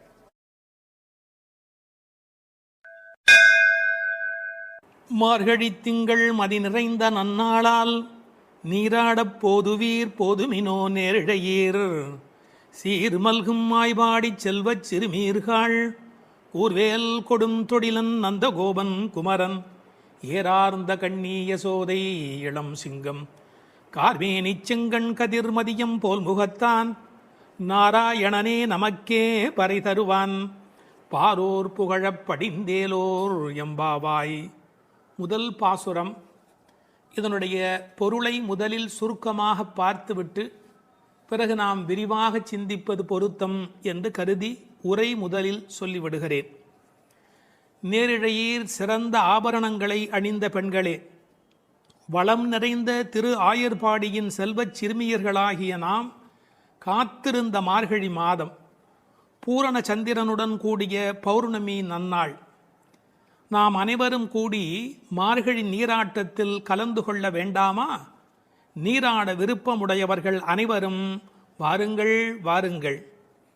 கூர்மையான வேலாயுதத்தை கைகளில் கொண்டவனும் கொடிய போர்த்தொழிலில் வல்லவனுமான நந்தகோபரின் திருமகன் கண்ணன், அழகிய கண்களை உடைய யசோதைக்கு வாய்த்த சிங்கக்குட்டி போன்றவன், மேக நிறத்தவன், சிவந்த கண்களை உடையவன். அவனது கண்கள் சூரியன் போன்றும் சந்திரன் போன்றும் ஒளி வீசக்கூடியவை. அவன் நாராயணன். அவன் நிச்சயம் நமக்கு நோன்பின் பலனை, அதாவது பறை அருள்வான். அதன் பயனாக உலகம் நம்மை புகழும். வாருங்கள் நீராட என்று அழைப்பதாக அமைந்திருக்கிற முதல் பாடல் இந்த பாடல். மார்கழி திங்கள் மதி நிறைந்த நன்னாளால் என்று சிறந்த மார்கழி மாதத்திலே பௌர்ணமி நல்ல நாளிலே இந்த நோன்பு தொடங்குகிறது என்று தொடங்குகிறாள். எதை தொடங்குவதற்கும் நல்ல காலம் வாய்ப்பது என்பது பெரிய காரியம். அதிலும் இறைவனை வணங்குவதற்கு எந்த நாள் தொடங்குகிறதோ அந்த நாள் நல்ல நாள். திங்கள் என்ற சொல்லினாலே பௌர்ணமியை குறிப்பது வழக்கம், முழு நிலவை குறிப்பது வழக்கம். ஆனால் பழைய காலத்தில் காலக்கணக்கு என்பதே பௌர்ணமி நிலவை அடிப்படையாக வைத்து சாந்திராயன மாதக்கணக்கு தொடங்கியமையினால் பௌர்ணமி எப்போதும் மாதத்தின் தொடக்கமாக கருதப்பட்டது. இந்த மார்கழி மாதம் கொண்டாடத்தக்க ஒரு காலம். பல காரணங்கள். இதமான குளிர், அளவான பனி, செழுமையான மழை பெய்து எல்லா இடத்திலும் நீர் வளம் நிரம்பி இருக்கிற ஒரு காலம், மழை முடிந்து விளைச்சல் தொடங்கி இருக்கிற ஒரு காலம், கறவைகள் நிறைய பால் கொடுக்கிற ஒரு பொற்காலம். அப்பொழுது ஆயர்பாடியில் மக்கள் மகிழ்வதில் என்ன வித்தியாசம் இருக்கிறது? அரசர்கள் கூட திக்விஜயத்திற்கு தேர்ந்தெடுத்து கொள்ளுகிற காலம் மார்கழி மாதம். எனவே அந்த மார்கழியை கொண்டாடினார்கள். அது மட்டும் அல்ல, இது ஒரு வெறும் இலக்கியம் அல்ல, ஞான நூல். ஒரு நாளை நாம் பகல் இரவு என்று பிரித்து அதில் பிரம்ம முகூர்த்தம் என்று சிற்றம் சிறுகாலைக்கு முந்திய நேரத்தை கொண்டாடுகிறோம். அப்படி ஒரு வருடமே தேவர்களுக்கு நாளாக மாறுகிற காலத்தில் மார்கழி தேவர்களின் விடியலாய் பிரம்ம முகூர்த்தமாய் கருதப்படுகிறது. மனதை மயக்கும் அந்த மாதத்தில் காற்று மண்டலம் மாசுபடாமல் இருக்கிறது. உடலும் உள்ளமும் புத்துணர்ச்சி உடையதாக விளம்புகிறது. சரியாக சொல்வதென்று சொன்னால் உலகம் தன்னை புதுப்பித்துக் கொள்ளும் பொற்காலம். உலகம் தன்னை புதுப்பித்துக் கொள்ளும் பொற்காலம். அந்நேரத்தில் நாம் நம்மை புதுப்பித்துக் கொள்ளுவதற்குத்தான் மார்கழியில் நோன்பு. மார்கழி திங்கள் மதி நிறைந்த நன்னாளால் மார்கழியை மனிதர்கள் மட்டும் கொண்டாடுவதில்லை. நான் மாதங்களில் மார்கழி என்று கீதையில் கண்ணன் தன்னை மார்கழியாகவே அடையாளம் காணுகிறார். மதி நிறைந்த நன்னாள் என்றாள். ஒரு சின்ன குறிப்பு இருக்கிறது.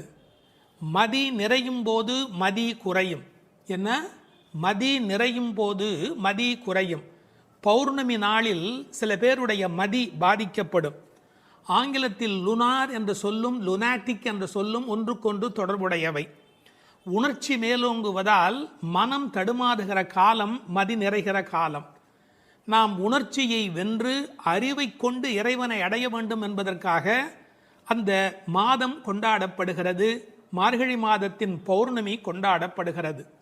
மூன்த் என்ற சொல்லும் மந்த் என்ற சொல்லும் ஒன்றிலிருந்து ஒன்று அடிப்படையாக பிறந்தது என்று ஆங்கிலத்திலே ஒரு கணக்கு உண்டு. எனவே மார்கழியை கொண்டாடி அதில் பௌர்ணமியை கொண்டாடுகிறார்கள். ஒரு பெரிய அழகு, இவர்கள் நாள் பார்த்து தொடங்கினார்களோ இல்லையோ, நல்லது தொடங்கும் போது நாள் தானே வாய்க்கிறது. கோல் விழுக்காட்டிலே விழுந்தாற் போலே என்று உரை எழுதுவார்கள். தெருக்களை அடைத்த ஒரு கோலம். வீட்டு வாசல் முகம் கழுவி சாணி தன் தலையில் ஒரு பரங்கிப்பூ கிரீடத்தை வைத்திருக்கிற அருமையான வேளை. புதுமணல் பூத்த ஆற்று வெளியில் நிலவின் தகதகப்பில் கருப்பு கண்ணனுடன் கைகோர்த்து கோபிகைகள் குறவை கூத்தாடி அந்த புண்ணிய பொழுது. அந்த பொழுதை நினைத்து ஸ்ரீமத் பாகவதத்தில் பேசப்படுகிற அந்த காலகட்டத்தை நினைத்து இந்த பெண்கள் அந்த காலத்தை கொண்டாடினார்கள். நீராட போதுவீர் போதுமினும். இறைவனை வணங்குவதற்கு எந்த தகுதியும் தேவையில்லை. வருகிற விருப்பம் ஒன்று மட்டும் போதும். அதைத்தான் போதுவீர் போதுமினோ என்ற வார்த்தையினால் சொன்னாள். போகிறவர்களை போகவிட்டு அவர்கள் புற அழகு பார்த்திருக்கிறாள். மற்ற இடங்களில் போட்டி இருக்கலாம். கடவுளை தரிசிப்பதில் மனிதனுக்குள் போட்டி இருக்கக்கூடாது, பொறாமை இருக்கக்கூடாது. இந்த உலகத்தில் தின்பண்டங்களை கூட பங்கிட்டு உண்ண வேண்டும் என்று நினைக்கிற போது கண்ணனோடு செய்கின்ற கலவியினை கண்ணனோடு கலந்து பழகுகிற வாய்ப்பை எல்லோரும் சேர்ந்து பருகிக்கொள்ள வேண்டும் என்பதால் தான் போதுவீர் போதுமினோ என்று சொல்கிறாள். நீராட என்பது ஆற்றில் குளத்தில் ஆடுதல் மட்டுமல்ல, அவன் குணக்கடலில் குளித்தல். குணக்கடலில் குளித்தல். அதனால்தான் அடியார்களோடு போக வேண்டும் என்று அழைத்து கொண்டு போகிறாள். எங்கு போவதாக இருந்தாலும் விவரம் தெரிந்தவர்களுடன் போக வேண்டும் என்பதால் விவரம் தெரிந்த பழைய அடியார்களோடு போக வேண்டும் என்று நினைக்கிறாள். இன்னொரு குறிப்பு, கடவுளை கலத்தல் என்பது குளிப்பதை போல் சுலபமானது. அதனால்தான் நீராடப் போதுவீர். எனவே குளிக்க, கடவுளோடு கலக்க, என்றைக்கும் நிலைக்க, கலவி இன்பத்தில் கோபிகைகள் கண்ட அனுபவத்தை சுவைக்க எல்லாம் சேர்ந்து நீராடப் போதுவீர் என்ற வார்த்தைக்குள் விளங்குகிறது. சில பேருக்கு குளித்தல் உடல் நனைத்தல், சிலருக்கோ அது கழுவுதல், சிலருக்கு அது தெளித்து கொள்ளுதல். சிலர்தான் உண்மையில் குளிக்கிறார்கள். குளித்தல் என்ற சொல் எப்படி பிறந்ததென்றால், குளிர்தல் ஏற்பட்டால் மட்டுமே அது குளித்தல். ஆற்றில் சுடித்தோடும் வெள்ளத்தில் நனைகிற போது ஆன்மா விழிப்படைகிறது. பிரபஞ்ச நுகர்ச்சி நீங்கி நமக்கு ஆத்ம அனுபவம் தானே கிடைக்கிறது. தண்ணீர் ஒரு தியாகி, தான் அழுக்காகி பிறரை தூய்மையாக்கும் ஒரு உன்னத தியாகி. அந்த நீராட்டம் இறை அனுபவம் என்ற பொருளிலே இங்கு பேசப்பட்டது. இது ஆயர்பாடி. எப்படிப்பட்ட ஆயர்பாடி தெரியுமா? சீர்மல்கும் ஆயர்பாடி. செல்வச் சிறுமீர்கள். சீர் என்பது என்ன? பசு, எருமை, ஆடு என்கின்ற செல்வங்கள் நிறைந்திருக்கிற இடம். 3 வகையான கன்று ஈனுவதற்கு முந்தைய பசு, கன்று ஈன்ற பசு, கன்று ஈன்று நிறுத்திய பசு, இப்படி 3 வகையான அந்த ஆனிரையும் நிறைந்திருக்கிற இடம். கண்ணன் பிறந்த பிறகு அவன் கைப்பட்டதாலே எல்லாம் அதிகமாக பால் கறப்பதால் செல்வம் செழித்தோங்கி இருப்பதால் செல்வ சிறுமீர்கள். மாடு என்பது தமிழிலே செல்வத்தை குறிக்கும். ஒரு ஆச்சரியம், கேட்டில் என்கிற ஆங்கில சொல்லும் செல்வத்தின் குறியீடு. சிறுமீர்கள் என்றது என்ன என்றால் கண்ணனுக்கு ஒத்த வயதுடையீர் என்று பொருள். இப்போது யாரை பார்க்க போகிறார்கள்? கண்ணன் திருமாளிகை, அது நந்தகோபருடைய திருமாளிகை. அவர் சாதாரணமானப்பட்டவர் அல்ல, கூர்வேல் கொடுந்தொழிலன். அச்சத்தை ஏற்படுத்துவாரா என்றால் நன்றாக சாதுவாகத்தான் இருந்தால், பசும்புல் சாப மிதியாதவராய் இருந்தார். ஆனால் கண்ணனுக்கு தொடர்ந்து அசுரர்களால் துன்பம் வந்த காரணத்தினாலே எப்போதும் கையில் வேலோடு போருக்கு தயாராக இருப்பதைப் போல் இருக்கிற கூர்வேல் கொடும் தொழிலன் நந்தகோபன். அவன் குமரன், அடங்கி ஒடுங்கி இருக்கிற அழகான அப்பாவிடத்தில் அடக்கமான பிள்ளை. ஏறார்ந்த கண்ணி யசோதை இளம் சிங்கம். அவள் கண்ணுக்கு அழகு எப்படி வந்து சேர்ந்தது? அழகு, எழுச்சி, இளமை இவையுடைய கண்ணாக அவள் விளங்குகின்றாளே, எங்கிருந்து வந்தது? கண்ணனையே வைத்த கண் வாங்காமல் பார்த்து கண்ணனை கண்ணில் குடியேற்றியதால் வந்த அழகு. ஒரு நல்ல மகனை பெற்றால் தாய் தந்தைக்கு எத்தனை புகழ் பாருங்கள். ஒரு ஆழ்வார் அனுபவிக்கிறார், அழுகையும் அஞ்சினோக்கும் மண்ணோக்கும் தொழுகையும் இவை கண்ட கண்ணீரே என்று அந்த யசோதையின் கண்கள் கொண்டாடப்படுகின்றன. அங்கு இளம் சிறுமி என்ற வார்த்தையை பயன்படுத்தினாள், இங்கு யசோதை இளம் சிங்கம் என்று சொல்லுகிறாள். அப்பாவிடத்தில் குமரன், ஆனால் தாயிடத்திலே எப்போதும் பிள்ளைகள் வம்பு செய்யும் இளம் சிங்கம். கார்மேனி செங்கண் கதிர்மதியம் போல் முகத்தான், கருப்பான உடல், அதில் சிவப்பான கண்கள். செங்கண் என்பதை சிவந்த என்று பொருள் கொள்வதை விட செம்மை என்று பொருள் கொண்டால் இன்னும் அழகு. கதிர்மதியம் போல் முகத்தார், ஒரு முகமே நிலவாகவும் சூரியனாகவும் எப்படி இருக்க முடியும்? முடியும்.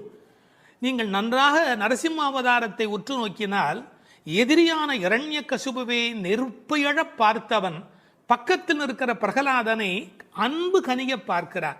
ஒரே நேரத்தில் சந்திரனாய், ஒரே நேரத்தில் சூரியனாய் நரசிங்க பெருமாள் இருக்கிறார். சிங்கமே இருக்கும் என்றால் இந்த மற்றைய பெருமானுடைய கருணையினை என்ன என்று சொல்வது? எனவே கதிர்மதியம் போல் முகத்தார். முதல் பாட்டிலேயே நாராயண மகாமந்திரத்தை உச்சரித்து, நாராயணனே ஒரே பரம்பொருள் நமக்கே வரை தருவான். அந்த நமக்கே என்பதில் கவலைப்படாதீர்கள், நமக்கு நிச்சயம்.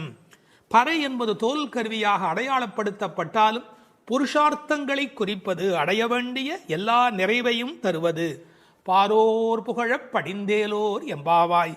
இந்த ஊர் புகழும், உலக நலனுக்கு மழை கிடைக்கும், நம்மையும் எல்லோரும் புகழ்வார்கள். படிந்தேலோர், நீரில் நன்கு படிந்து வாருங்கள் என்று அழைக்கிறாள். இது முதல் பாட்டின் பொருள்.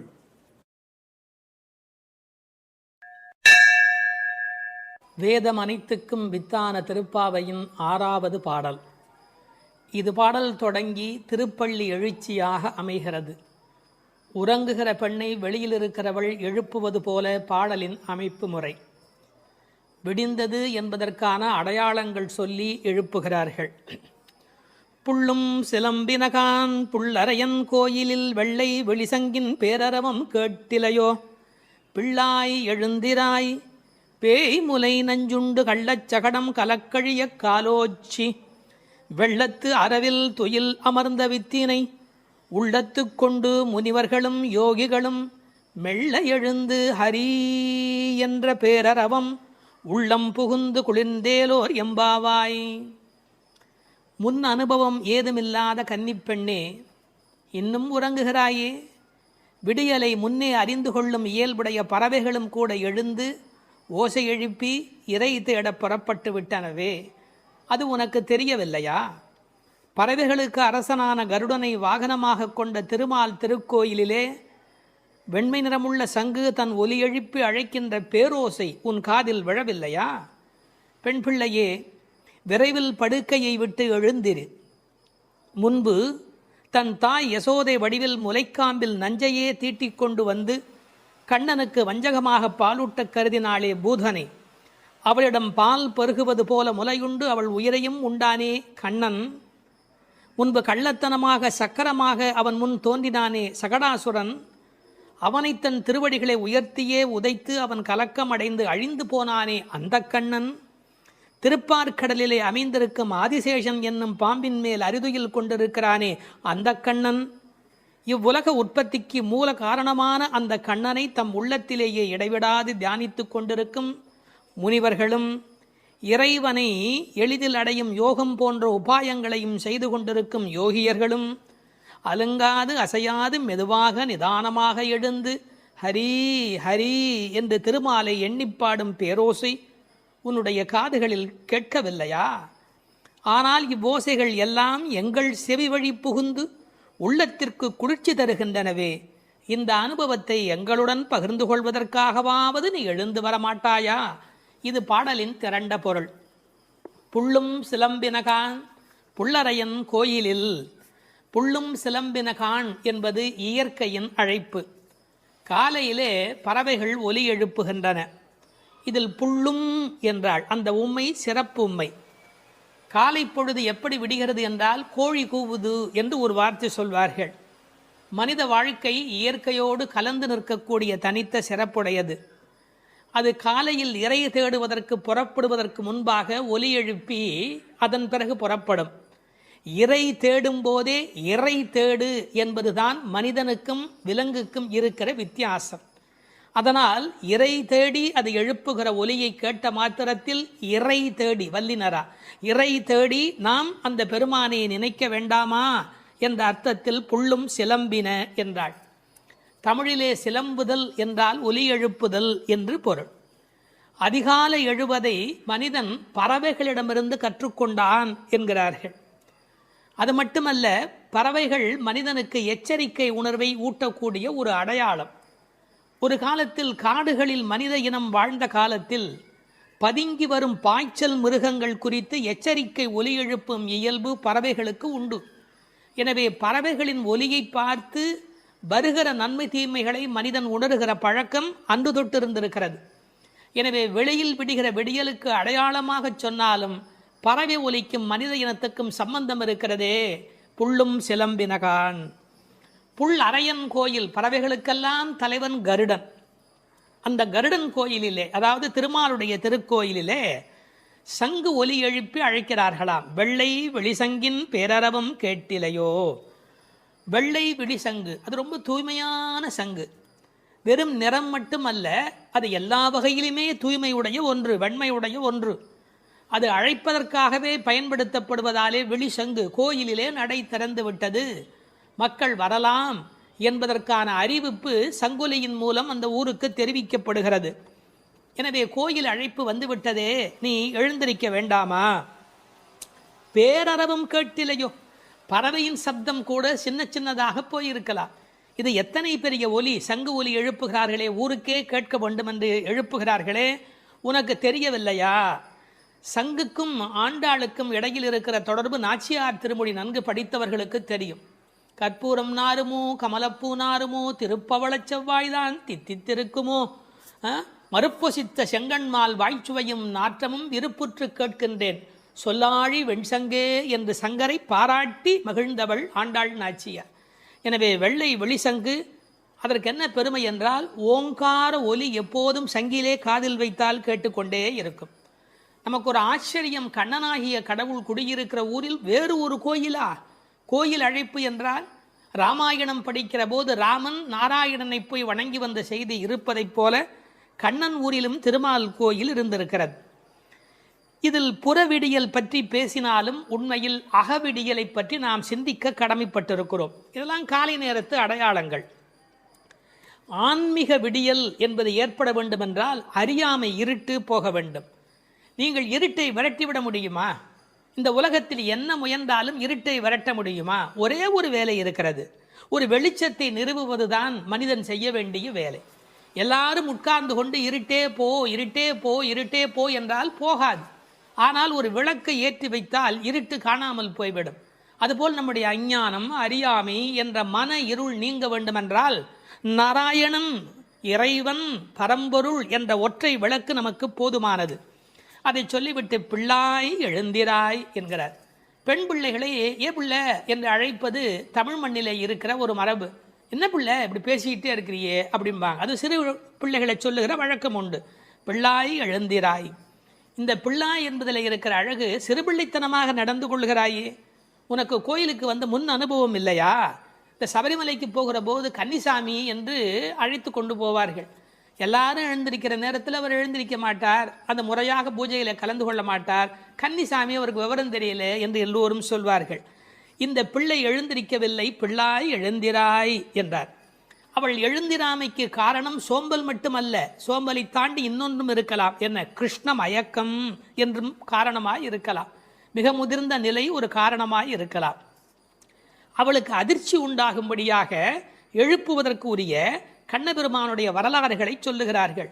பேய்முலை நஞ்சு உண்டு பூதனே என்ற ஒரு அரக்கி தாய்முலைப்பாலில் அமுதிருக்க தவழ்ந்து தளநடை இட்டு சென்று பேய் முலைவாய் வைத்து நஞ்சு உண்டு பித்தன் என்றே பிறர் ஏசன் என்றாய் திருமங்கையாழ்வார் பாடுகிறார். அதாவது தாயிடத்தில் அமுது உண்ணாமல் பேயிடத்தில் போய் உண்டு அவளுக்கு மேலே போவதற்கான வழிமுறையை செய்த பூதனையினுடைய வரலாறு, அரக்கியின் வரலாற்றை சொல்லுகிறார். அடுத்து இன்னொரு வரலாறு, கள்ளச்சகடம் கலக்கழிய காலோச்சி. கள்ளச்சகடம், சகடாசுரன் என்ற ஒரு அசுரன் வஞ்சனையான வடிவத்தில் சக்கரமாய் வருகிறான்.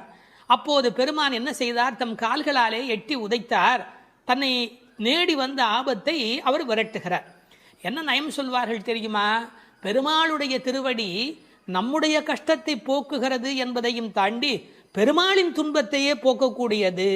இப்படிலாம் அர்த்தம் சொல்லலாமா என்று கேட்பார்கள். உயர்வர உயர்நலம் உடையவன் எவனவன், மயர்வர மதிநலம் அருளினன் எவன் அவன். இந்த பாசுரத்திலே துயரரு சுடரடி என்று ஒரு வாசகம் வரும்.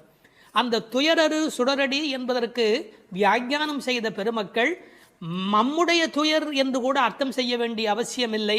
பக்தனுக்கு அனுகிரகம் பண்ணுவதற்கு திருவடி இருந்தும் பக்தன் தன்னிடத்தில் வந்து அதை பெறாத போது பகவான் துயரமுறுகிறான். தாய் தன்னுடைய முலைப்பாலை தரையிலே பிச்சுமா போல அருளை அவன் பக்தர்களுக்கு வழங்குகிறான் என்று எழுதினார்கள். எனவே பெருமானுடைய திருவடி பெருமானுடைய துன்பங்களையே நீக்கியது என்றும் பொருள் கொள்ளலாம். மனிதர்களுக்கு ஒவ்வாதது ரெண்டு காரம், ஒன்று அகங்காரம், மமகாரம். அப்படி தோன்றிய அசுரர்களை அவன் அழித்திருக்கிறான். வெள்ளத்தரவில் துயிலமர்ந்த வித்து, இந்த உலகத்துக்கெல்லாம் மூலமான வித்து.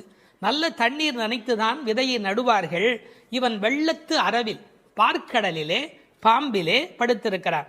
வெள்ளை வெள்ளத்தின் மேலொரு பாம்பின் மிசை கள்ள நித்திரை கொள்ளும் பரமன் என்பார்கள்.